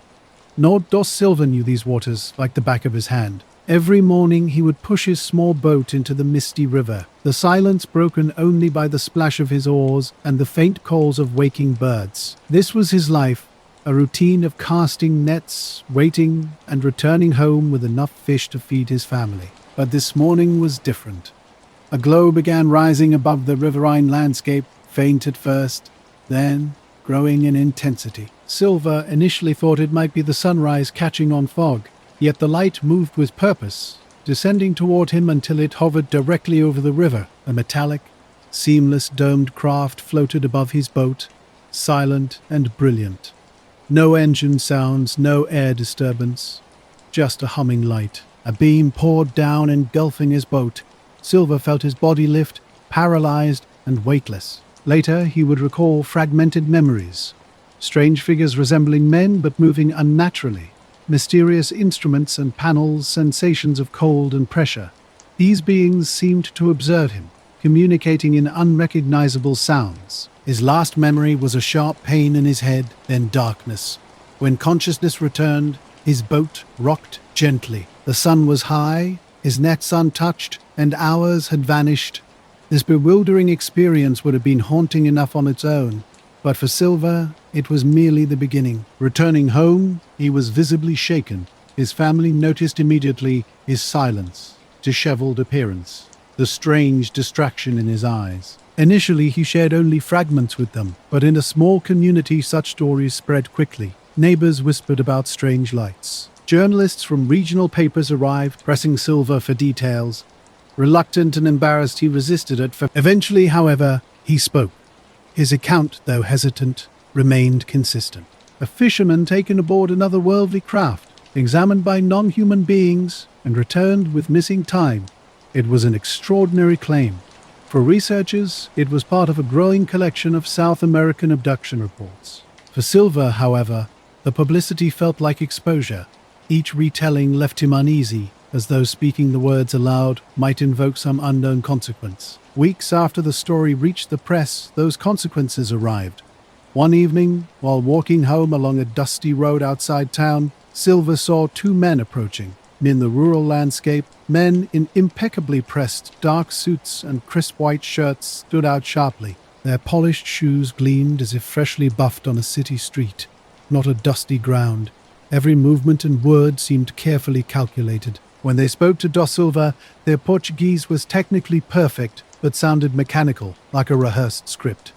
Their pale faces and unblinking stares were unsettling, more like meticulously crafted masks than human expressions. No identification, no explanation accompanied their stark directive. "You must stop speaking," they commanded. Their synchronized movements and flat tone carried an unspoken threat. Silva tried to insist on the truth of his story, but the men stepped closer, one leaning inches from his face, repeating the instruction with robotic precision. No explicit violence was threatened, yet Silva felt deeply intimidated. Their presence seemed to drain surrounding sounds, creating an oppressive silence. When they finished, they turned and walked away, their footsteps strangely muted against the earth, black suits vanishing into the twilight. That night, Silva shared the encounter with his family. His wife noticed his trembling, his broken voice. His children remembered him pacing repeatedly, checking windows as if expecting the men's return. From that moment, he transformed. Reporters seeking follow-up interviews were turned away. Researchers found his door permanently closed. Once sociable, he became withdrawn, avoiding conversations and declining invitations. To relatives, he confided feeling constantly watched, describing unfamiliar cars parked at town edges and silent men who would mysteriously appear and disappear. The fisherman who had once spoken freely now refused to mention the river. A heavy silence descended, first noticed by his neighbors. Something fundamental had changed, and no one could explain why. Jose Antonio Dilva's life changed dramatically after his encounter. His children remember how he became a different man, constantly watching, checking windows, scanning roads before stepping outside. Even at home, he was restless, pacing rooms at night. The abduction itself was brief, but its impact was lasting. It reshaped his entire existence, eroding his previous sense of peace. Fishing trips became less frequent, and he preferred staying close to home. Night travel was now completely off-limits. His conversation style transformed. Once open, he now measured each word carefully, punctuating discussions with nervous silences. Local gossip began to spread, but details remained fragmented.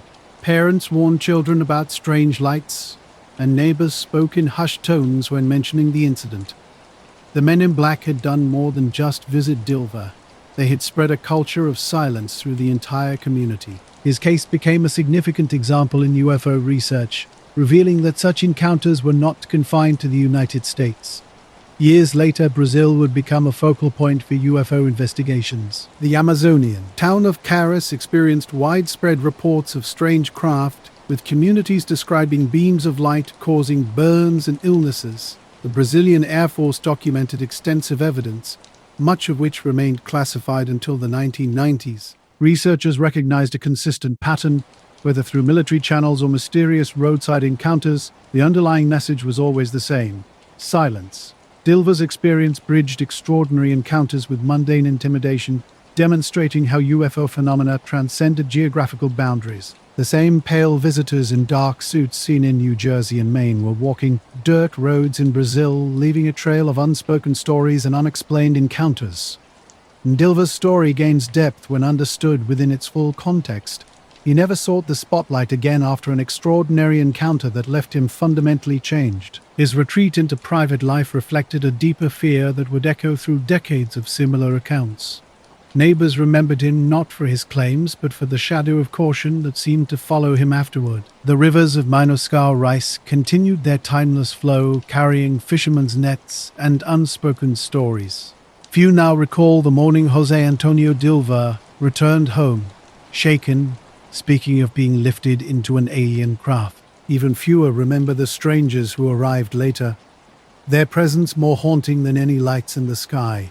The craft had come and gone, but the men remained. Their presence lingered in every cautious glance, in every silence that followed. Perhaps that was always the point, not to erase the memory, but to ensure it remained buried. Ron Johnson's story intersects with this narrative of suppression.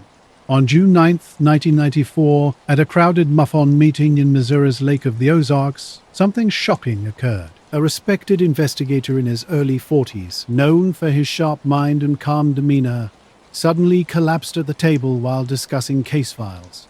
Johnson wasn't a headline-grabbing UFO researcher, but within the community he was trusted. He balanced skepticism with openness, managing local investigations with a steady hand. In the weeks before his death, he had been warned, not about health risks, but by men with pointed questions and an unmistakable message. Stop investigating. The official cause of his death remained elusive. Toxicology reports offered no conclusive answers, but for those who knew him, the circumstances seemed suspicious. His sudden collapse in a room full of colleagues, with case notes spread before him, spoke to something more complex than a simple medical emergency. Within the UFO investigation community, Johnson's death was not an isolated incident. It was part of a pattern of intimidation, a warning to those who might dig too deeply into unexplained phenomena. His legacy became a cautionary tale, a reminder of the potential consequences of persistent inquiry. Johnson's work on UFO investigations stretched from unexplained lights to close encounters involving physical traces.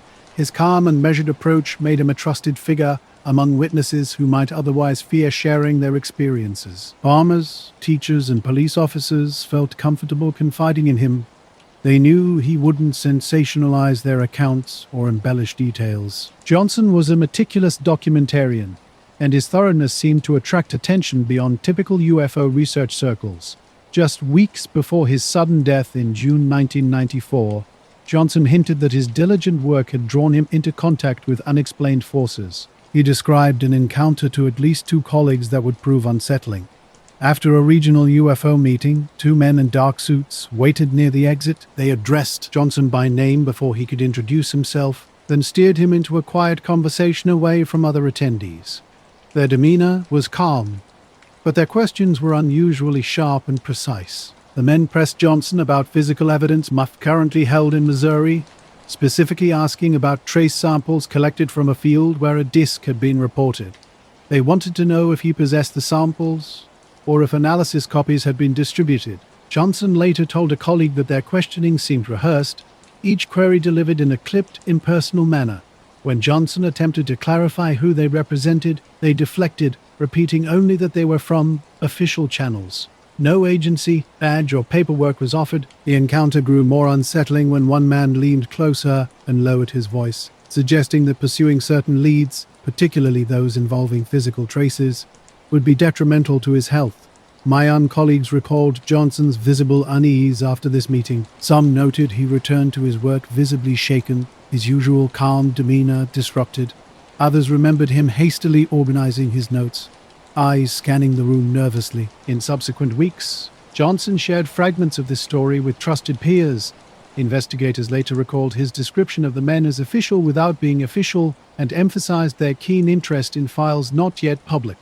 In his rewritten text, colleagues noticed Johnson's changed demeanor before he did. His nervous humor masked deeper concerns. At meetings, he grew cautious, no longer sharing details with his previous openness. He'd slide notes into folders quickly, speak in generalities, and watch the room differently. At home, his behavior shifted dramatically. His wife observed him checking streets before opening doors and drawing blinds earlier than usual. She sensed something troubled him deeply, though she couldn't pinpoint exactly what. A close friend summed it up simply: Johnson looked like a man who knew he was being watched. On the day of his death, he attended a routine muff gathering. Nothing extraordinary, just his typical quiet contribution and careful file management. Suddenly, during the meeting, he sipped from his glass. Minutes later, witnesses described a violent, shocking collapse. Medical intervention came immediately, but proved futile. For muff members present, the moment was surreal. Johnson had no known health issues. His death felt almost choreographed. Sudden, public, inexplicable. The glass on the table became a silent artifact of speculation. Authorities processed the incident swiftly. Toxicology tests revealed nothing conclusive. No poison traces, no clear medical explanation. The final report simply labeled it an unexplained death. Police and UF members suggested prior warnings. Officials dismissed their concerns. No toxins, no crime. One investigator stated bluntly, for the organization, this inconclusiveness was more disturbing than any definitive explanation. A natural cause they could accept, but a collapse following weeks of reported intimidation suggested something more sinister. The impact was immediate. Johnson was well respected, and his unexpected death created profound grief within the organization. Something felt unresolved, hanging in the air like an unanswered question. Ron Johnson's death in 1994 left a deep mark on the UFO research community. His colleagues responded with a mix of caution and unease. Some believed his death was a tragic medical event, while others whispered about potential warnings and forces determined to silence him. The aftermath was telling. Several researchers scaled back their activities. Some stopped taking on cases with physical evidence, worried about unwanted attention. A few completely withdrew from public UFO research. Others continued working but became more guarded about sharing details. One longtime investigator distilled the experience into two key insights. First, researchers were vulnerable. Second, the lines they weren't supposed to cross would only become clear after it was too late. The message was received loud and clear. They needed to step back. Johnson's family bore the additional burden of this uncertainty. They fielded calls from reporters and fellow researchers but received little clarity from officials. His wife later reflected on the hardest part, not knowing whether to believe in coincidence or connection. Ron himself believed he had been warned. He told a colleague, "If he was right, someone out there knows more than we ever will." The witnesses he had interviewed were also affected. Some worried their cases might have drawn dangerous attention, while others became hesitant to share details with MUFON. Over time, Johnson's death became a quiet but significant part of MUFON's internal history. He was remembered not just for his investigations, but for the warnings he carried in his final weeks. His files took on new meaning, each case now viewed through a lens of caution. For the broader UFO research community, Johnson's story became a stark reminder. Investigators, not just witnesses, could be subject to intimidation. The boundary between documenting and endangering oneself was far thinner than most assumed. Today, Ron Johnson's name surfaces rarely outside MUFON circles. His death remains officially unexplained, but unofficially tied to the visits he once described. Not colleagues tell stories of a man whose demeanor shifted from joking to guarded. A key investigator plainly stated he had been warned. They described the moment at the table, the glass half full, notes still spread out, and the heavy silence that followed. This wasn't just any silence. It was the silence of unanswered questions, of colleagues pulling back, of families wrestling with uncertainty, of a community left wondering about the dangers lurking in the pursuit of truth. Ron Johnson understood that his legacy wasn't just about the cases. It was about something deeper, the weight of encounters in UFO research. The real significance often came not from mysterious lights, but from the men who appeared afterward. Their warnings carried a finality no file could fully capture. Dr. Herbert Hopkins was a physician and part-time hypnotist living a quiet life in Maine. One September evening in 1976, with his family away, he sat alone reviewing notes from a fascinating case. David Stevens, a young man, claimed to have been abducted. Hopkins, not a UFO enthusiast but a professional lending his medical skills, had been conducting hypnosis sessions to explore Stevens' memories. The phone rang. A calm voice identified itself as a UFO research representative. The caller asked if Hopkins was alone, then requested to visit and discuss the Stevens investigation. Hopkins agreed without hesitation, but what happened next was extraordinary. Moments after hanging up, a knock came at the door. The caller had arrived impossibly quickly, as if already waiting outside. When Hopkins opened the door, he faced a figure that seemed more apparition than human. Dressed in a pristine black suit with a white shirt and black tie, the visitor was striking. His skin was unnaturally pale, almost waxy, most unsettling. He had no eyebrows, no apparent facial hair. This encounter would become one of the most enduring and strange Men in Black reports ever documented. The visitor's appearance was unsettling from the start. His eyelashes seemed artificial, and his lips looked like they'd been crudely painted on. Despite feeling uneasy, Hopkins invited him inside. Once seated, the stranger began asking about the Stevens case with a flat, mechanical voice. The conversation felt heavy, with a growing tension in the room. He asked Hopkins to retrieve a coin from his pocket. Confused, Hopkins pulled out a copper penny and placed it in his palm as instructed. As Hopkins stared, something extraordinary happened. The coin began to shimmer and blur, then vanished entirely. Neither you nor anyone else on this plane will ever see that coin again, the visitor said with chilling calmness. For Hopkins, a man of science trained to observe and explain, this moment shattered his understanding of reality. The visitor's knowledge was deeply unsettling. He revealed intimate details about the Stevens abduction case, information Hopkins had never shared publicly. These were secrets locked away in his private notes and recordings. It became clear that this stranger had access to information beyond ordinary means. As their conversation continued, Hopkins noticed the man was deteriorating. His words slowed, his breathing became shallow, and he moved awkwardly, struggling to stay upright. At one point, he pulled out a small metallic device, pressing it to his lips. Hopkins thought it resembled a lipstick case, but the man used it as if it were essential for breathing or speaking. The visitor's instructions were clear and delivered with clinical certainty. Hopkins was to destroy all evidence of his work on the Stevens case, notes, tapes, everything. The consequences of non-compliance were implied but terrifyingly real. Overwhelmed, Hopkins agreed. As the visitor prepared to leave, he asked Hopkins to escort him to the door. Hopkins watched him move toward the road, struck by the unnatural, almost robotic awkwardness of his steps. Something about the encounter suggested the visitor was not entirely human, or at least not functioning within the normal parameters of human existence.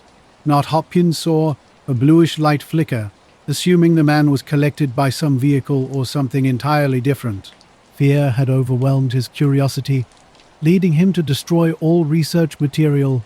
He erased the hypnosis tapes and burned his notes, effectively abandoning the Stevens abduction investigation. In later interviews, he described the visitor's unsettling appearance. The face was mask-like, with features that didn't seem natural. Lips appeared painted on, skin stretched and waxy.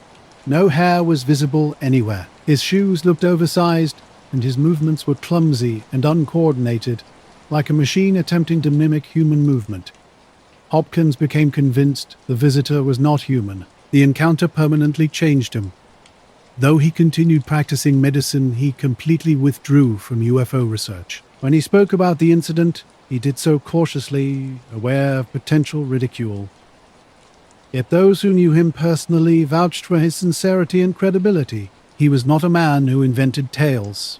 For researchers studying the Men in Black phenomenon, Hopkins' case became pivotal. It contained multiple hallmarks found in other reports. A sudden phone call, impossibly rapid arrival, artificial appearance, threats to abandon UFO research, and demonstrations of strange abilities. The vanishing coin became especially famous, illustrating how these figures seemed to manipulate matter or perception in inexplicable ways. Skeptics offered various explanations. Some suggested an elaborate prank by a skilled illusionist with access to his private notes. Others speculated he might have hallucinated the event during a hypnagogic state. However, these explanations failed to address the consistency of his testimony or its overlap with countless other MIB reports spanning decades.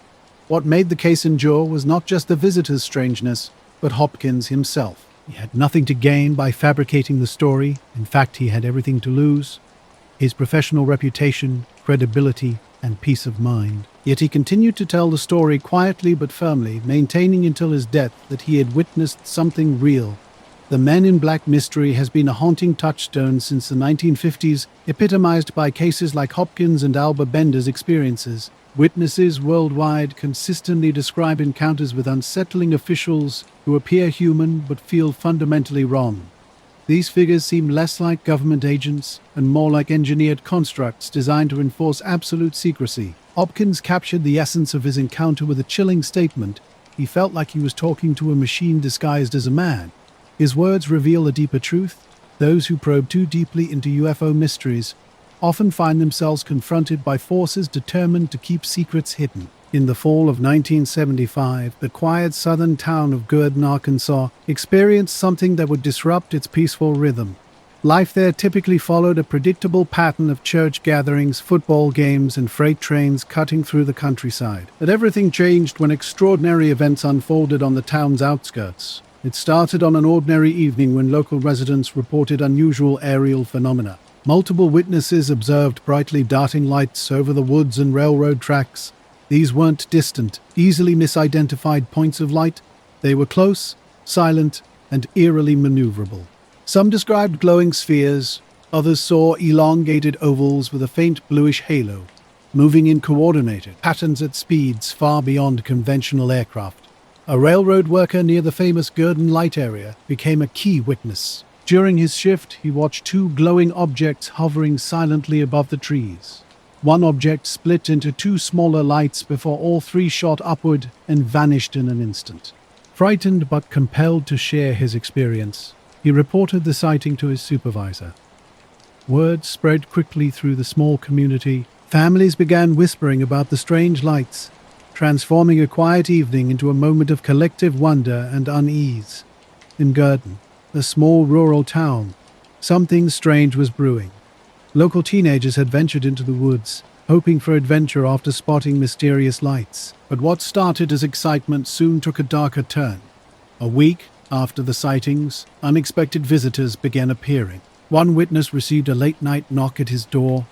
Two men in dark suits stood outside, an unusual occurrence in this quiet community. They were pale, expressionless, and moved with an unnatural stiffness. Introducing themselves as government investigators, they requested to enter the home. Once inside, their questioning became increasingly unsettling. They knew details about the witnesses' observations and wanted to know who else had been told. Their message was clear and menacing. It would be best if you didn't continue talking about the lights. People might misunderstand. There could be consequences. The witness noticed something odd about these men.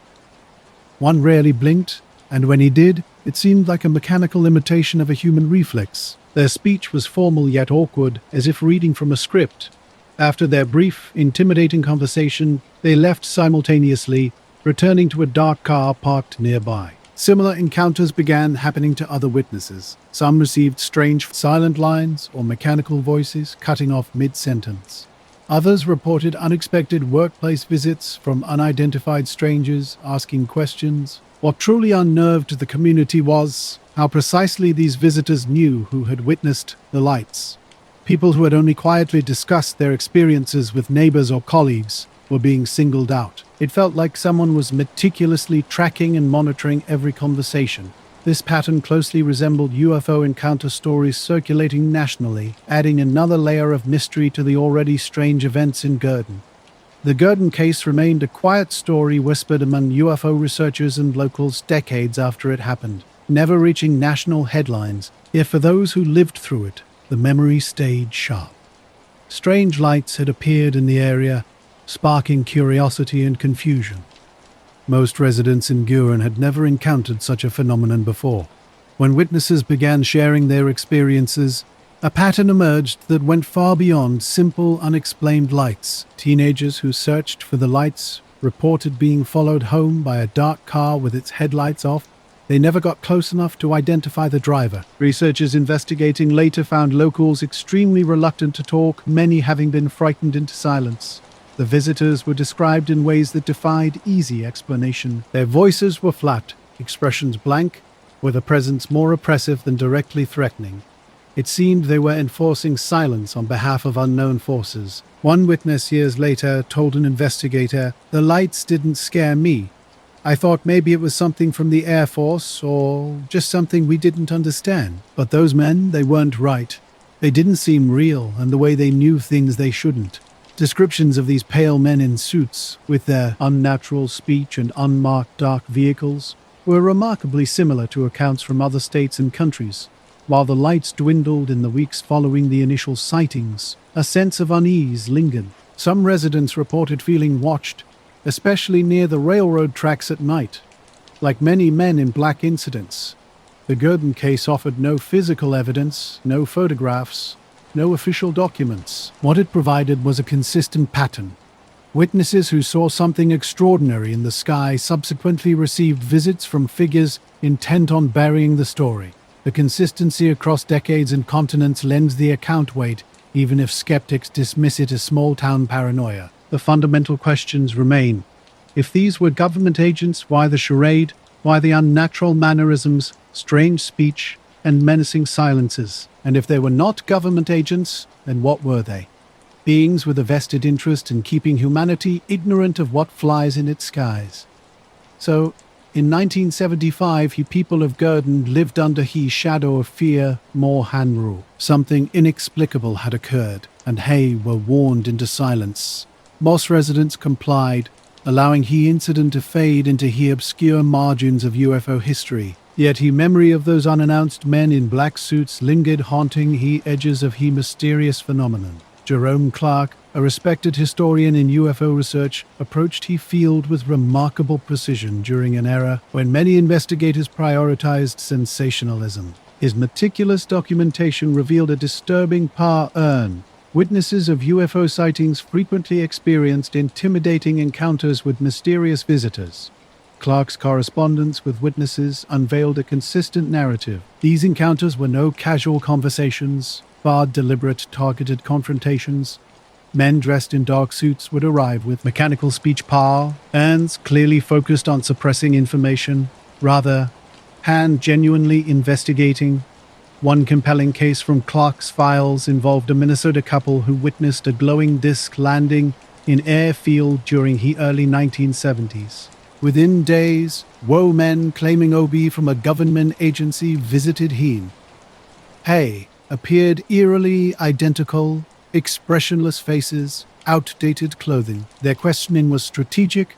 Know about he craft's details, focused on who else might have been old and he couple's intentions regarding air experience. During the encounter, one visitor delivered a chilling warning of he had spoken a neighbor, "I would be besaid for you and your family if Hawasi last team he left without explanation."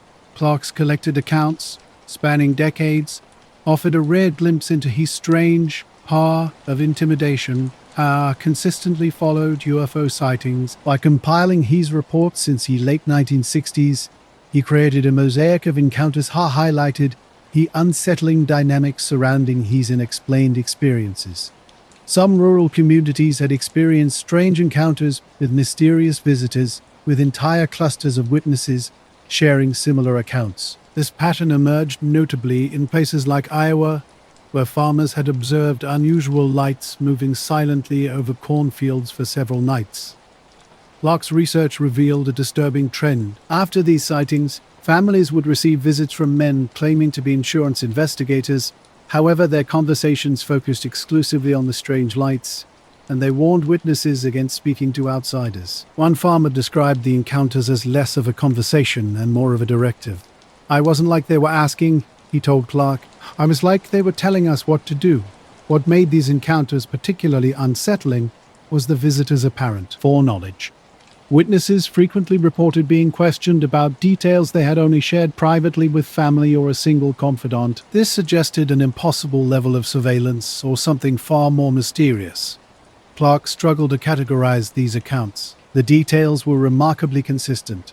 Dark-suited men with pale skin, unusual speech patterns, and threats of silence. Yet the experiences often bordered on the surreal. Some witnesses described visitors whose mouths didn't move in sync with their speech. Others recalled offering coffee to suited men who would simply stare blankly at the cups without drinking. A recurring element was the visitors' vehicles. Witnesses consistently described immaculate black sedans without license plates. These cars would materialize suddenly, parked outside rural homes or following someone along isolated roads, then vanish just as quickly. After presenting his findings at a small library meeting, the researcher received a late-night phone call. The voice, almost mechanical, warned him he was interfering with matters beyond his concern and advised him to destroy his notes. The following day, 2 men in a black car parked outside his office building. Though they never approached, their prolonged surveillance was intimidating. Eventually, the researcher scaled back his public appearances and abandoned the subject entirely. One particularly eerie case in Illinois involved a man who claimed mysterious visitors warned him against discussing certain events, highlighting the pattern of suppression and intimidation that seemed to follow these encounters. A collection of UFO witness accounts reveals a fascinating pattern beyond mere sightings. The Men in Black phenomenon consistently emerged after witnesses shared their experiences, creating an atmosphere of intimidation and silence. These encounters transcended typical backgrounds. Farmers, housewives, professionals, and police officers all reported similar experiences. What united them wasn't social status, but their proximity to a UFO sighting and their willingness to speak about it. Witnesses described a chilling psychological impact. While UFO sightings were strange and awe-inspiring, the visitors in black suits were cold and invasive. Many felt violated after these encounters, ultimately abandoning their interest and retreating into silence. In one striking instance, Clark documented a case where a bright object witnessed by a driver seemed to dematerialize, fading into thin air before reaching the road's end. Such encounters were not isolated incidents, but part of a broader pattern. Skeptics have long debated the meaning of these accounts. Some argue the Men in Black represent exaggerated memories of government agents, possibly Air Force investigators from Project Blue Book. Others view them as psychological manifestations born from fear and paranoia. Clark maintained a neutral stance, meticulously documenting cases without dismissing or fully embracing supernatural explanations. His focus was preserving testimonies for future research. However, he acknowledged the disturbing implications of these encounters. Whether human or something else, the Men in Black suggested a deliberate attempt to control the narrative of the unexplained. Their methods appeared deliberately intimidating rather than investigative. As Clark noted, they were less enforcers of secrecy and more embodiments of it. His later writings captured the essence of these encounters. What is most striking about the Men in Black is not simply their appearance, but the silence they leave behind. Witnesses fall quiet, researchers withdraw, evidence disappears. Today, Clark's collection remains a crucial resource for researchers. It offers not just isolated stories, but a pattern stretching across geography and time, connecting experiences from Bender's early 1950s encounters to more recent investigations. Not in the world of UFO research, Albert K. Bender stood out as a unique figure during the early 1950s. Though not widely known to the general public, he quickly became significant within the growing UFO community. Based in Bridgeport, Connecticut, Bender founded the International Flying Saucer Bureau, IFSB, in 1952, creating one of the first civilian UFO organizations in the United States. His mission was straightforward: connect UFO enthusiasts and investigators globally to unravel the flying saucer mystery. The IFSB gained momentum, attracting international members and publishing a newsletter that boldly explored sightings, theories, and speculations. However, the organization's promising trajectory was abruptly halted by an extraordinary event Bender would later describe in haunting detail. Bender claimed 3 strange men in dark suits visited him unexpected manner, appearing in his home in an inexplicable manner. These figures possessed glowing, hypnotic eyes and communicated telepathically. Their message was clear and felt more like a command than a request. He was to cease his investigations immediately. They didn't just use words to intimidate, they seemed to transmit a sense of overwhelming dread directly into his thoughts. The result was swift and complete. Bender complied, disbanding the IFSB almost overnight, stopping publication and withdrawing from public view. His sudden silence left his peers bewildered. The organization he had carefully built, on the brink of expansion, was shuttered without clear explanation. Bender offered only cryptic hints that he knew something profound but could not reveal it. This was not an isolated incident. In the years following Bender's experience, other individuals reported similar encounters. Researchers like Jerome Clark and John Keel documented numerous accounts across the country of witnesses being approached by figures remarkably similar to Bender's 3 mysterious visitors. These recurring stories raised unsettling questions. Had Bender truly been silenced by otherworldly agents? Were others being visited to maintain the same level of secrecy? These cases, including the incident in Maine and countless others, form a complex tapestry of intimidation, fear, and unanswered questions. For researchers like Clark, these stories reinforced one fundamental truth. Wherever UFOs appear, the men in black are never far behind. Whether human, alien, or something entirely different, their purpose seems consistent: to ensure that the mystery remains precisely that, a mystery. And in the late 1950s and early 1960s, a series of encounters with mysterious men in black sparked intrigue among UFO researchers. Witnesses across different locations shared chillingly similar accounts of these strange visitors.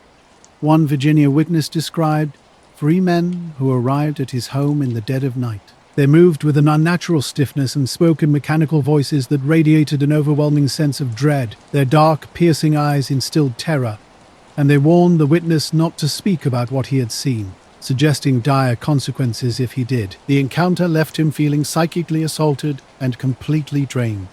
A comparable incident occurred in California, where a woman and her children witnessed a saucer-shaped craft near their neighborhood. Shortly after, 3 men in dark clothing arrived in a black car without license plates. With an eerie precision, they knocked on her door and requested to enter. Inside her living room, they sat motionless, asking not about the craft itself, but about her emotional state and any conversation she might have had since the sighting. The men's behavior was deeply unsettling. They spoke haltingly, with expressionless faces, and seemed to glide rather than walk when departing. Their alien-like demeanor suggested they were not ordinary individuals. These recurring reports began to form a pattern that went beyond isolated incidents. Investigators noted the consistency across different accounts, which seemed to point to something larger and more mysterious. In 1962, Albert Bender published Flying Saucers and the 3 Men, detailing his own extraordinary encounter.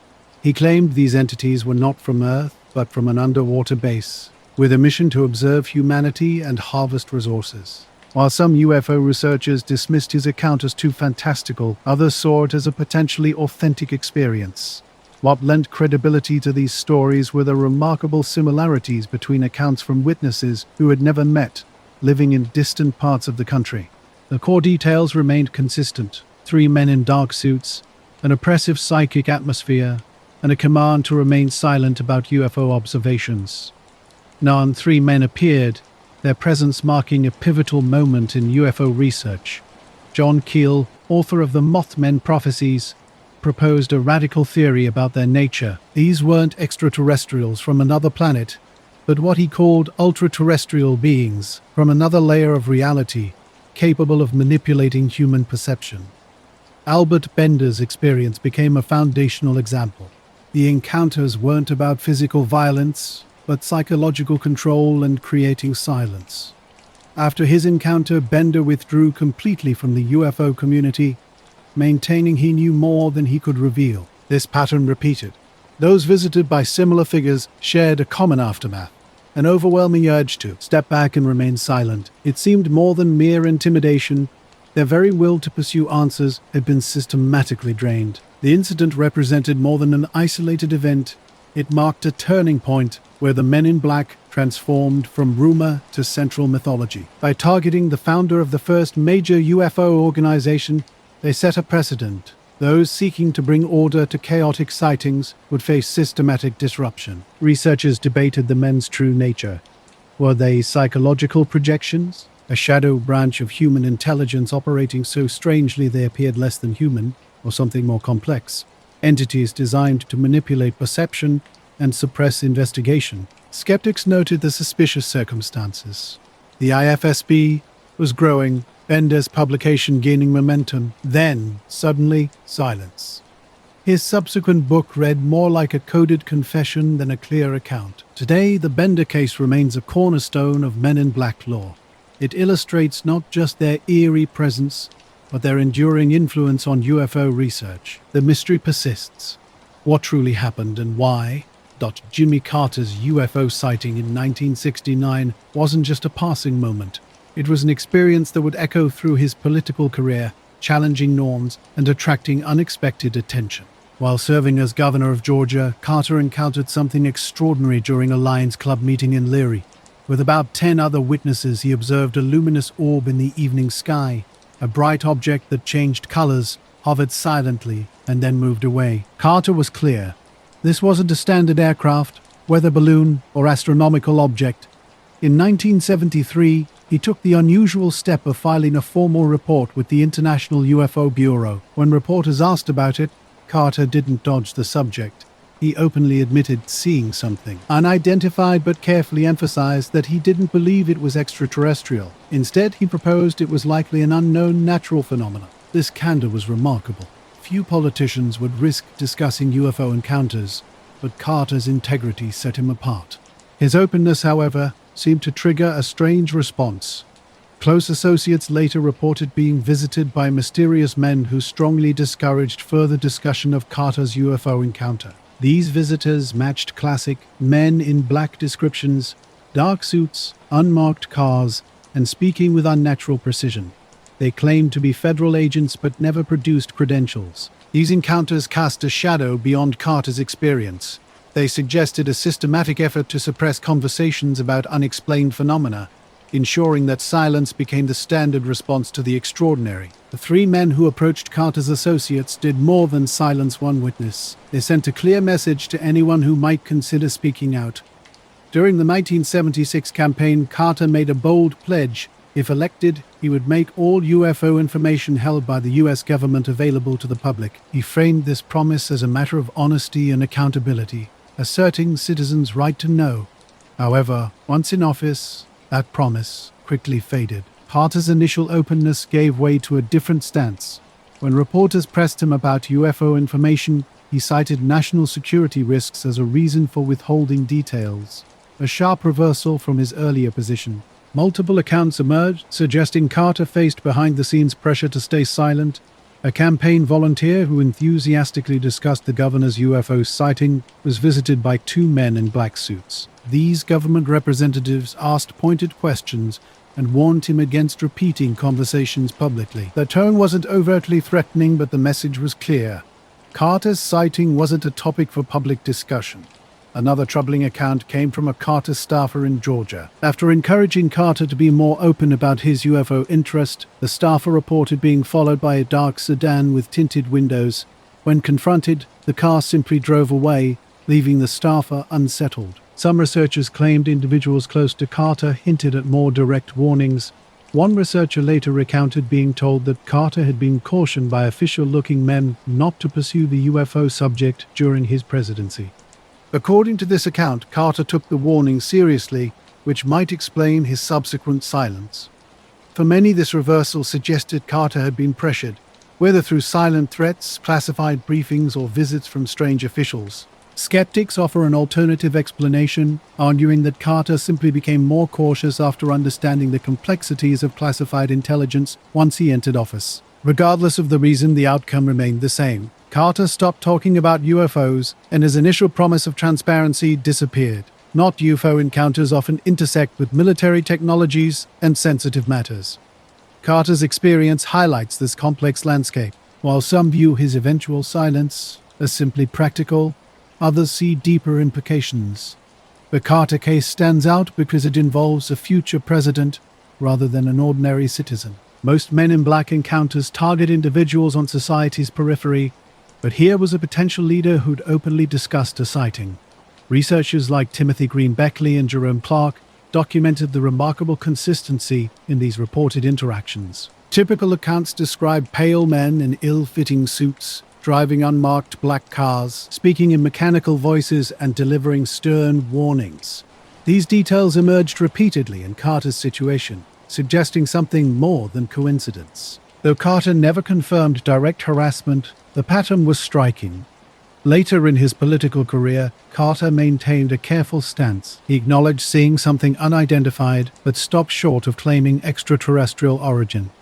When pressed about UFO disclosure, he cited national security concerns and quickly changed the subject. To UFO researchers, Carter's sudden retreat seemed suspicious. How could a politician built on transparency suddenly become so reticent? The similarity to other witnesses' experiences was uncanny. Citizens who reported sightings often described being pressured into silence by intimidating visitors. If such tactics worked on regular people, what might be possible against someone with presidential potential?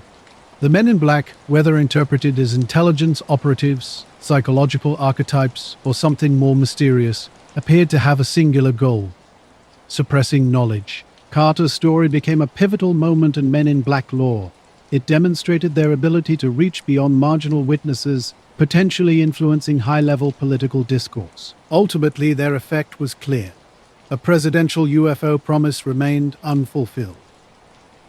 Now, UFO lore is rich with stories that challenge our understanding of power and secrecy. Timothy Green Beckley, often called the UFO hunter or Mr. Sabria of Secrecy, UFO of New York, dedicated decades to documenting encounters that exist on the fringes of believability. His extensive research wasn't just a collection of second-hand stories.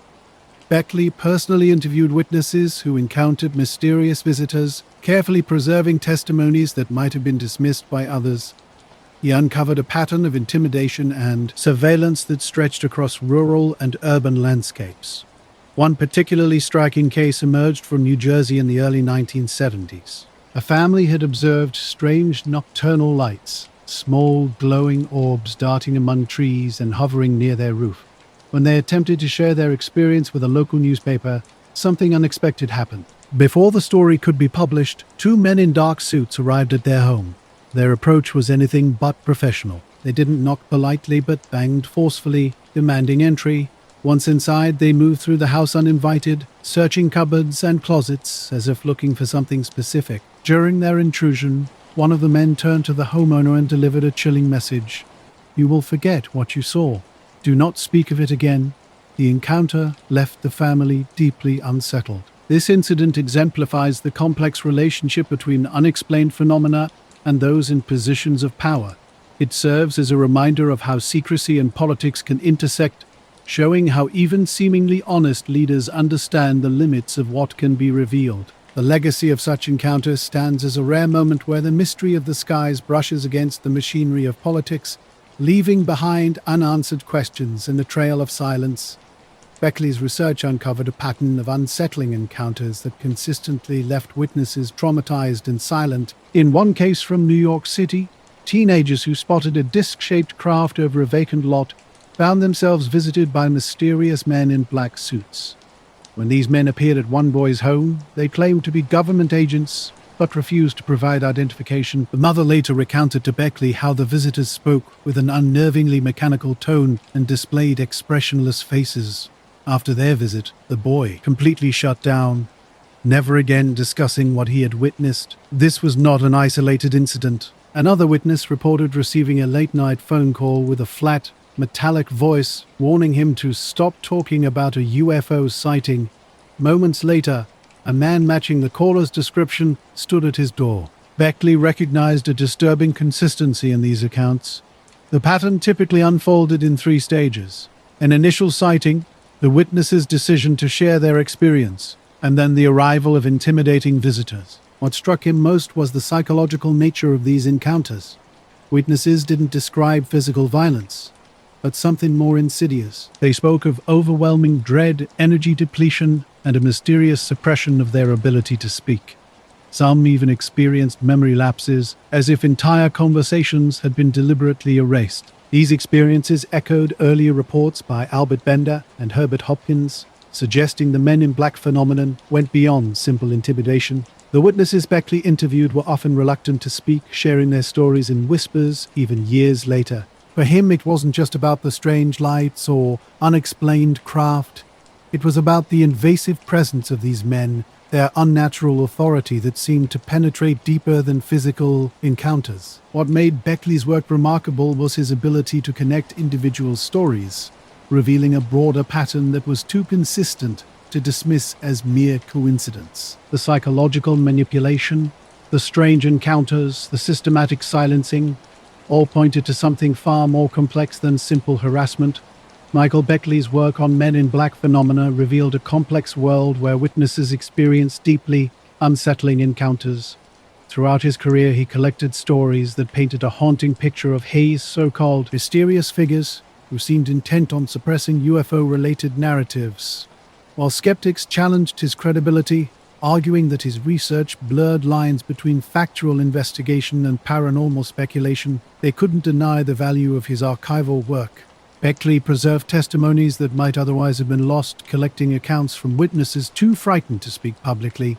His most notable compilation, UFO Silences, documented encounters spanning decades and geographies. Beckley presented these figures not as simple anomalies, but as systematic enforcers of silence. He remained uncertain about their origins, whether government operatives, extraterrestrial agents, or something more enigmatic. In interviews, Beckley often described these figures as eerily performative. Their appearances seemed deliberately strange, outdated clothing, unnatural speech patterns, and behaviors that suggested they were imperfectly mimicking human interactions. He speculated there might be psychic projections or manifestations of a larger, incomprehensible intelligence. What remained consistent in Beckley's research was the profound psychological impact on witnesses. Many reported feeling traumatized, abandoning their UFO research, or becoming socially withdrawn after encounters.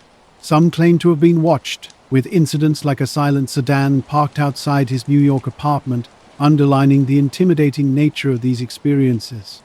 By the time of his death in 2021, Beckley had assembled an unprecedented archive of Men in Black reports.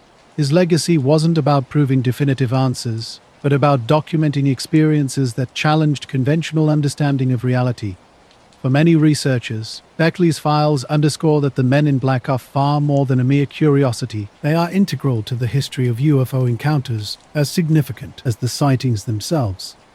If UFOs represent the visible mystery in the skies, then the Men in Black are the invisible force ensuring those mysteries remain unexplained. Beckley dedicated his work not just to finding definitive answers, but to preserving the stories of those who might otherwise have remained voiceless. He provided a platform for ordinary people to share extraordinary experiences, ensuring the phenomenon of the Men in Black stayed part of the ongoing conversation. Albert Rosales, a Cuban-born researcher who later moved to the United States, became renowned for his unique approach in UFO studies.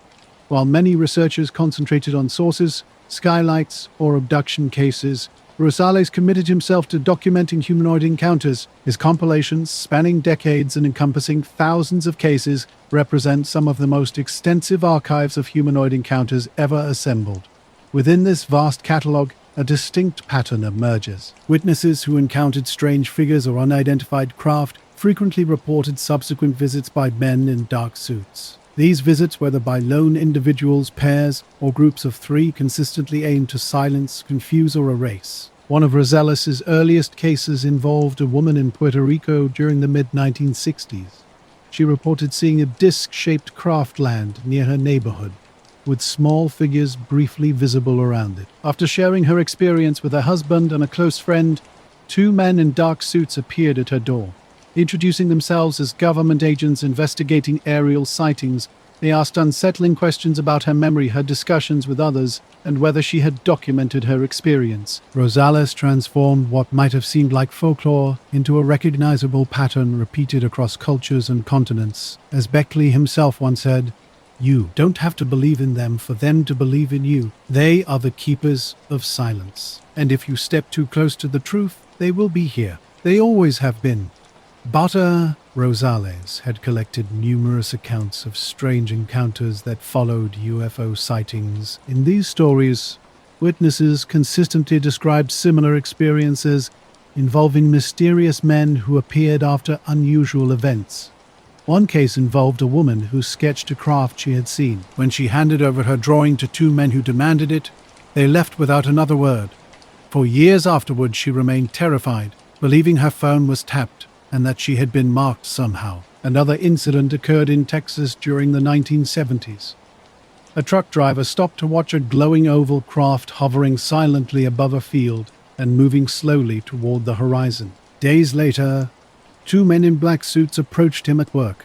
They claimed to be investigators without showing identification, warning him that what he had seen was a test vehicle and advising him not to discuss it further. What disturbed the man most was the visitor's precise knowledge of his sighting, despite him never reporting it publicly. Years later, he still spoke about the encounter with lingering unease. Similar patterns emerged in European cases. A French report from 1974 described a couple who were visited by three men in a black Citroën after witnessing a hovering disc near their village. These visitors asked intrusive questions about the couple's personal and professional lives, responding vaguely when questioned about their own identity. The couple noted the men appeared oddly identical, with slightly outdated suits and robotic mannerisms. Rosales was particularly intrigued by how these encounters often followed humanoid sightings. Witnesses frequently reported not just strange lights, but actual beings, short figures with glowing eyes, luminous suits, or indescribable creatures. Almost invariably, men in dark suits would appear within days or weeks, as if triggered by the initial sighting. One particularly chilling account from Argentina in the late 1960s involved a family who reported a close encounter with a luminous craft and small humanoids near their farm. They were subsequently visited by two men in black suits who arrived in an immaculately clean vehicle. Rosales' extensive files showed these mysterious figures appearing in urban centers like London, where they would systematically intimidate witnesses after unusual sightings. One such case involved a young man who had observed a glowing sphere hovering over residential houses. Days later, two men in dark suits arrived at his flat, claiming representation from an unnamed institute. They interrogated him intensely about the light's color and duration. When he requested identification, they merely smiled and suggested it was unnecessary. Upon their departure, he discovered his detailed sketches of the sphere had vanished from his desk. Witnesses consistently reported profound psychological effects from these encounters. People felt overwhelming dread, as if drained of their previous enthusiasm for discussing their experiences. Rosales interpreted this as evidence of a deliberate strategy, not just to collect information, but actively suppress it. Throughout his career, Rosales emphasized the remarkable consistency of these accounts. The men in black weren't random. They appeared at precise moments with uncanny knowledge. Their interventions always followed significant sightings. While skeptics criticized Rosales' work for its vast collection of reports from diverse and sometimes obscure sources, he remained adamant.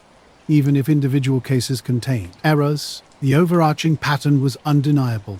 These encounters transcended geographical and cultural boundaries, with witnesses having no apparent connection to each other. In his later writings, Rosales explored various theories about the Men in Black's origins. Were they secret government agents, extraterrestrial beings in crude human disguises, or something even more mysterious? entities capable of traversing dimensional boundaries. The consistency of their appearances intrigued him most. The initial encounters often involved direct threats. Families would be instructed to remain silent, warned that severe consequences would follow if they spoke to outsiders. Terrified, they would comply, only sharing their stories years later in hushed tones with researchers like Rosales. The Men in Black phenomenon shadowed UFO encounters worldwide, creating a pattern of revelation and suppression that has haunted UFO history for more than half a century. Witnesses often described visitors who seemed almost human, but not quite. Their speech stilted, movements awkward, appearances slightly off. It was as though they were mimicking humanity, without fully understanding it. In the 1980s, Gulf Breeze, Florida, a small coastal town known more for its beaches and fishing piers, unexpectedly became a global UFO hotspot. Local contractor Ed Walters triggered this transformation when he captured photographs of alleged UFOs hovering over suburban homes. These bright, saucer-like craft sparked debates, investigations, and media coverage that lasted for years. Rosales, an archivist preserving stories for future generations, documented this phenomenon extensively. His collection remains one of the most comprehensive resources for researchers trying to understand the deep roots of Men in Black encounters. For him, the greatest mystery was not the UFOs themselves, but the silence that followed them. Witnesses consistently reported that the lights in the sky were less frightening than the knock at the door that came afterward. The craft inspired awe, but the Men in Black inspired fear. As Rosales himself once remarked, the lights may come and go, but the silence they leave behind is permanent, and the silence is enforced. Walter's story began in November 1987 when he first saw a UFO hovering above a road near his house. Using a Polaroid camera, he produced clear images that quickly gained national attention. Soon after, other Gulf Breeze residents began reporting strange lights in the sky, glowing objects over the water, and close encounters with structured craft. The town became a magnet for UFO researchers, journalists, and skeptics. But it wasn't just sources and lights that witnesses described. Reports of Men in Black visits to witnesses in and around Gulf Breeze began to emerge, adding another layer of mystery to the unfolding narrative. NADA, researchers investigating the Gulf Breeze UFO incidents, documented a series of unsettling encounters with mysterious figures who seemed intent on silencing witnesses. Unlike isolated rural sightings, these events unfolded in a busy coastal town under intense public scrutiny. A Gulf Breeze resident who reported seeing a bright disk over Pensacola Bay received a cryptic phone call days later. The caller's voice was flat and emotionless, warning him not to speak to the media about what he had witnessed.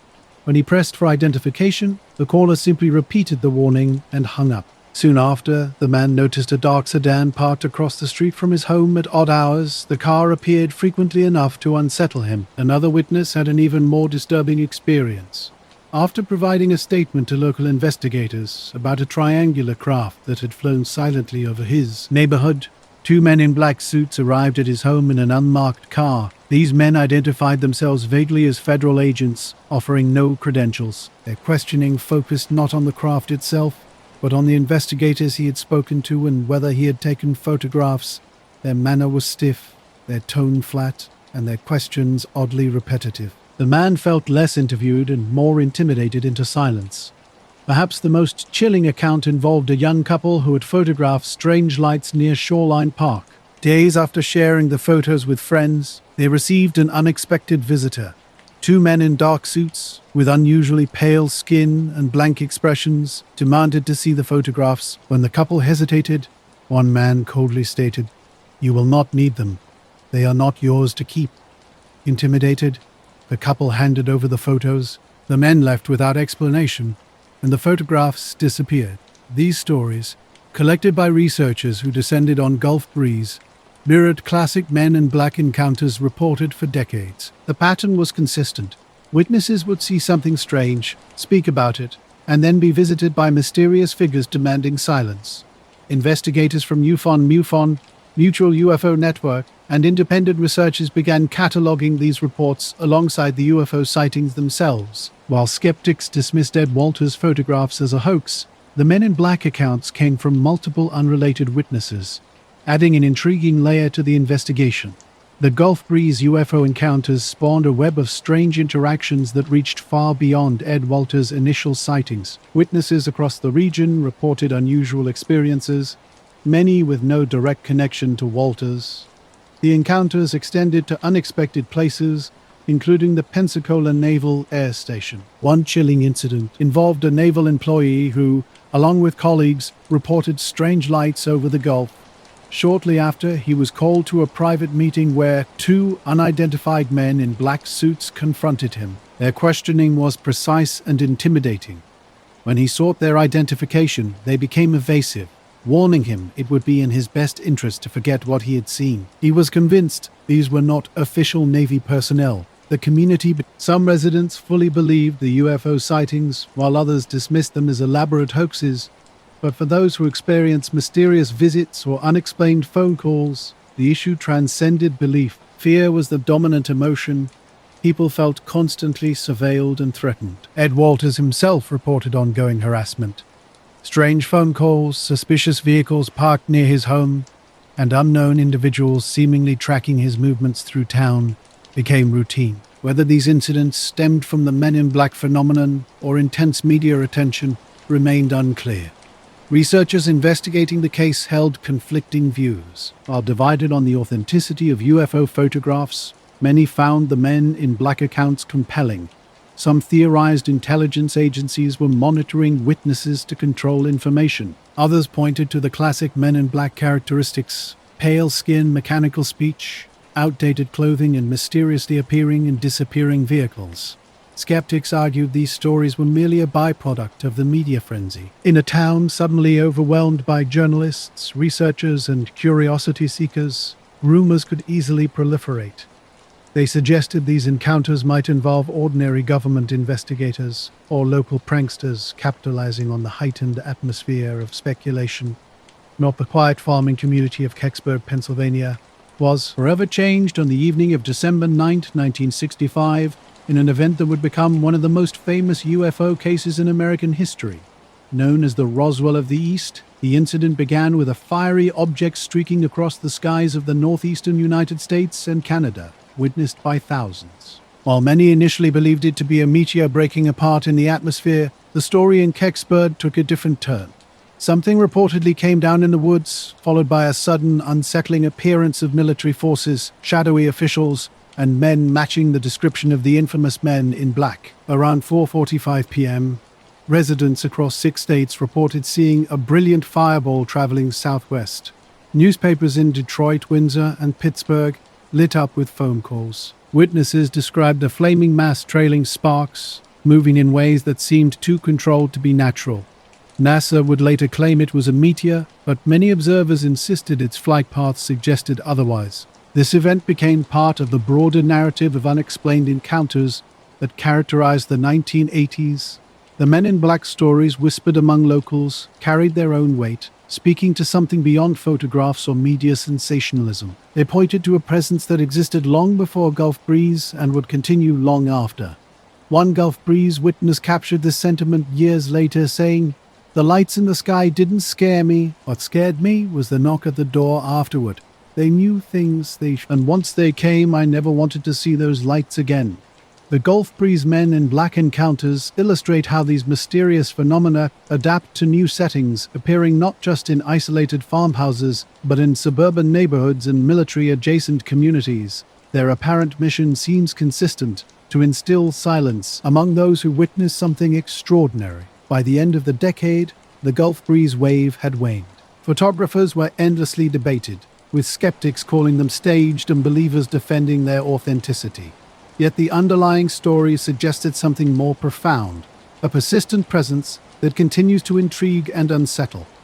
In a small town southeast of Pittsburgh called Kecksburg, something unusual happened. People in the area reported witnessing a strange object falling into a wooded ravine. A young boy playing outside saw it streak across the sky before vanishing behind the trees. Adults heard a distinct thud, as if something had struck the ground, yet no explosion followed. Curiosity drew townspeople into the woods to investigate. What they discovered became the core of a mysterious event. Witnesses described an object shaped like an acorn, roughly the size of a small car, partially embedded in the earth. Its surface was bronze-colored with peculiar markings along the base that some compared to hieroglyphs. Unlike a typical meteorite, the object remained intact. Those who approached it claimed to detect a faint humming or vibration. The scene quickly transformed. Military trucks rolled into Kecksburg within hours, blocking roads and sealing off the wooded area. Armed soldiers and stern-faced men in plain suits moved swiftly, ordering civilians to leave. Residents were shocked by the rapid response, believing it was too quick for a routine meteor incident. These mysterious figures were thorough in their approach. They questioned locals who had witnessed the object, pressing for precise details.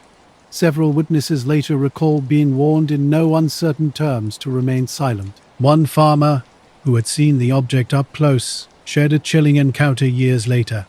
Two men in dark suits approached him near the cordon area, asking about what he had seen. When he described the acorn-shaped craft, they exchanged a meaningful look and delivered a stark warning. "You did not see that. We will not speak of it again." The farmer was so unnerved that he kept silent about the sighting for decades. Another local, a woman living near the ravine, reported seeing a convoy of trucks hauling something covered by tarps out of the woods late that night. She was stopped on the road by men who ordered her to turn around immediately. Her attempts to share her story were met with resistance. The entire incident left the town of Kecksburg with more questions than answers, a mysterious event that would become a topic of speculation for years to come. Not two suited men visited her at home, insisting she must have been mistaken.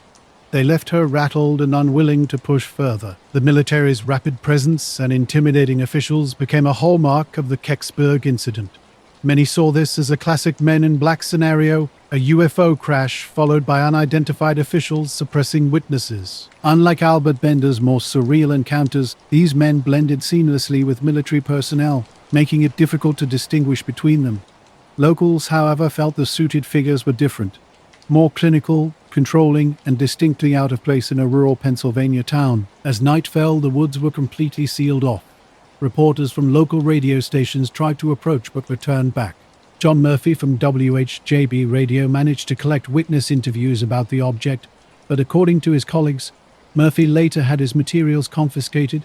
Some claim government officials visited him, pressuring him to surrender tapes and photographs. His subsequent reporting became strangely muted, and he later died in a mysterious car accident, fueling speculation about silencing. By the next day, the Tesla woods were empty. Official statements claimed nothing was recovered, explaining the fireball as a meteor burning up in the atmosphere. Town residents remained unconvinced. Too many had seen too much. The object in the woods, military trucks, and strange men enforcing silence. For years, Kecksburg remained a subject of whispered conversations and local law. Witnesses were reluctant to speak, fearing ridicule or intimidation. In the 1990s, renewed interest brought several forward, describing men in black-like figures as pale, expressionless, and commanding. Unlike soldiers following orders these men seemed to give them, the nature of what fell in Kecksburg remains unresolved. Some researchers argue it was a Soviet satellite from the Cosmos series, quietly recovered by the US military. Others point to the craft's unique acorn shape and markings as evidence of something non-human. NASA maintained no object was recovered. In 2003, however, they admitted documentation of the incident had gone missing, a statement that only deepened existing suspicions. The intimidation felt by witnesses is undeniable. For residents of the small Pennsylvania town of Kecksburg, the memory of that night still haunts them decades later. Those who were children at the time vividly recall the sudden influx of military vehicles and the eerie silence that descended on their community afterward. The Kecksburg incident is more than just the acorn-shaped craft that briefly sat in the Pennsylvania forest. It's equally about the men who followed, those dark-suited figures whose presence transformed a spectacular sighting into a silenced memory. Their role appeared to be controlling the narrative and ensuring the extraordinary remained hidden beneath the cover story of meteors and natural phenomena. Some residents still whisper about the object in the woods, the strange symbols etched into its surface, and the men who made sure they would never speak too loudly about it. Whether these were government operatives, intelligence agents, or something far stranger, their effect was consistent, erasing the truth through intimidation. For many researchers, Kecksburg represents the most convincing example of Men in Black intervention on American soil. This wasn't just a whispered visit to a lone witness, but a coordinated operation blending soldiers with suited figures, silencing a town that had glimpsed something it was not supposed to see. The pattern matches countless UFO cases, dark-suited men who systematically discouraged testimony and controlled information. Their presence was a clear message. Some secrets were never meant to be shared. The Flatwoods monster case offers another chilling example. On the night of September 12, 1952, in the small town of Flatwoods, West Virginia, a group of children and adults reported an extraordinary encounter after a fiery object streaked across the hillside. Newspapers dubbed the creature the Green Monster, treating it as a thrilling curiosity. But for those directly involved, the aftermath was far more unsettling. In the weeks following the sighting, locals began experiencing visits from strange men in dark suits, figures determined to silence witnesses. The story began when brothers Edward and Fred May, along with their friend Tommy Heyer, saw a glowing object descend into a local farmer's field, setting in motion a sequence of events that would become legendary in UFO lore. On the evening of the encounter, Kathleen, an elderly woman, and her neighbors, including National Guardsman Eugene Lemon, hiked toward a mysterious location that would soon become legendary. At the edge of the woods, they encountered a terrifying sight. A towering figure, roughly 10 feet tall, stood before them. It had a spade-shaped head, glowing eyes, and long, mechanical-looking arms. The creature emitted a chilling hiss or shriek, and a nauseating sulfur-like odor permeated the air. Overwhelmed with fear, the group fled, convinced they had witnessed something not of this world. Their story quickly spread, capturing national headlines. Reporters flocked to Flatwoods, and investigators debated the nature of the encounter. Was it a misidentified owl, a meteor landing, or something far more extraordinary? The aftermath proved equally unsettling. In the days following the sighting, witnesses began experiencing strange symptoms. They suffered from throat irritation, persistent headaches, and waves of nausea. Some compared their condition to chemical exposure, though doctors at the time could offer no clear explanation. The community's belief in something unusual intensified. Then came the mysterious visitors. Multiple families in Flatwoods reported encounters with men in dark suits who claimed to be investigators. These visitors asked pointed, probing questions about the sighting and, more importantly, about how much the witnesses had shared with reporters. Their message was clear. Silence was preferable. One witness described two men arriving in a black sedan without license plates. They were polite, yet undeniably intimidating. When pressing her to recount the details, one man leaned in and warned her to keep quiet about what she had seen. She later told UFO investigators that their manner was more unnerving than the creature itself. Another family, whose children were part of the original group, experienced a similar encounter. Two men arrived unannounced, claiming to represent a government agency. They questioned the children directly, asking them to repeat their story. However, when the children described the creature's glowing eyes and mechanical movements, the men exchanged knowing glances and abruptly ended the interview. They instructed the parents to prevent the children from speaking further, suggesting it was for their own protection. The Flatwoods incident quickly spiraled into a complex narrative of media spectacle and subtle suppression. Local townspeople recalled mysterious outsiders who created an atmosphere of intimidation rather than comfort. Researchers later drew parallels to classic Men in Black encounters, noting the telltale signs: dark clothing, unmarked vehicles, and vague claims of authority. A particularly chilling story emerged years after the event. A man recounted how his father, initially vocal about the sighting to reporters, was visited at his workplace by two suited men. They delivered a stark warning about potential consequences for his family. The result was immediate. His father never spoke of the incident again, despite previously being one of the most outspoken witnesses. The local sheriff, Robert Carr, acknowledged that the town was overwhelmed not just by reporters, but by unidentified officials whose intentions seemed more focused on controlling the narrative than investigating the truth. Some wore uniforms, while others blended in with dark suits, their exact affiliations unclear. Unlike other paranormal encounters that seemed surreal, the Flatwoods figures merged seamlessly into the chaotic media environment, making their presence both easier to dismiss and harder to forget. The incident became a strange dance between sensationalism and suppression, Mocking headlines existed alongside subtle pressure to silence witnesses. Researchers and skeptics have long debated the strange aftermath. If the event was simply a misidentified natural phenomenon, why the veiled threats? Why the unmarked cars and warnings to children? Some suggest these were Air Force investigators from Project Blue Book, though official records contain no substantive documentation. The core mystery remains. Someone, whether government operatives or something more enigmatic, seemed intensely motivated to ensure the Flatwood story never gained serious credibility. Between ridicule and intimidation, the truth became increasingly obscured. The Flatwoods monster has become deeply woven into American folklore, with the town itself celebrating the legend through statues and festivals. But beneath this tourist-friendly exterior lies a more chilling narrative about mysterious men who arrived to silence witnesses. These visitors were not typical military investigators. Witnesses consistently described them as secretive, cold, and unsettlingly unnatural in their behavior. Their primary goals seemed to be erasing any public discourse about what had been seen. For decades, the original witnesses remained largely silent. They rarely spoke publicly about their experiences, instead sharing their accounts only with trusted family members or researchers like John Keel and Gray Barker, who believed in the reality of these intimidating figures. The Flatwoods incident reveals something far more profound than just a local monster story. These men in black didn't target isolated researchers or UFO enthusiasts, but ordinary families in a rural West Virginia town, even children whose only crime was witnessing something extraordinary. Their strategy was clear: shape public perception, not through witness testimony but through sensational headlines and dismissive explanations. The intimidation was so effective that many witnesses kept their stories hidden for a lifetime. The legacy of Flatwoods is complex. On one hand, it generated an enduring monster legend with vivid, eerie descriptions.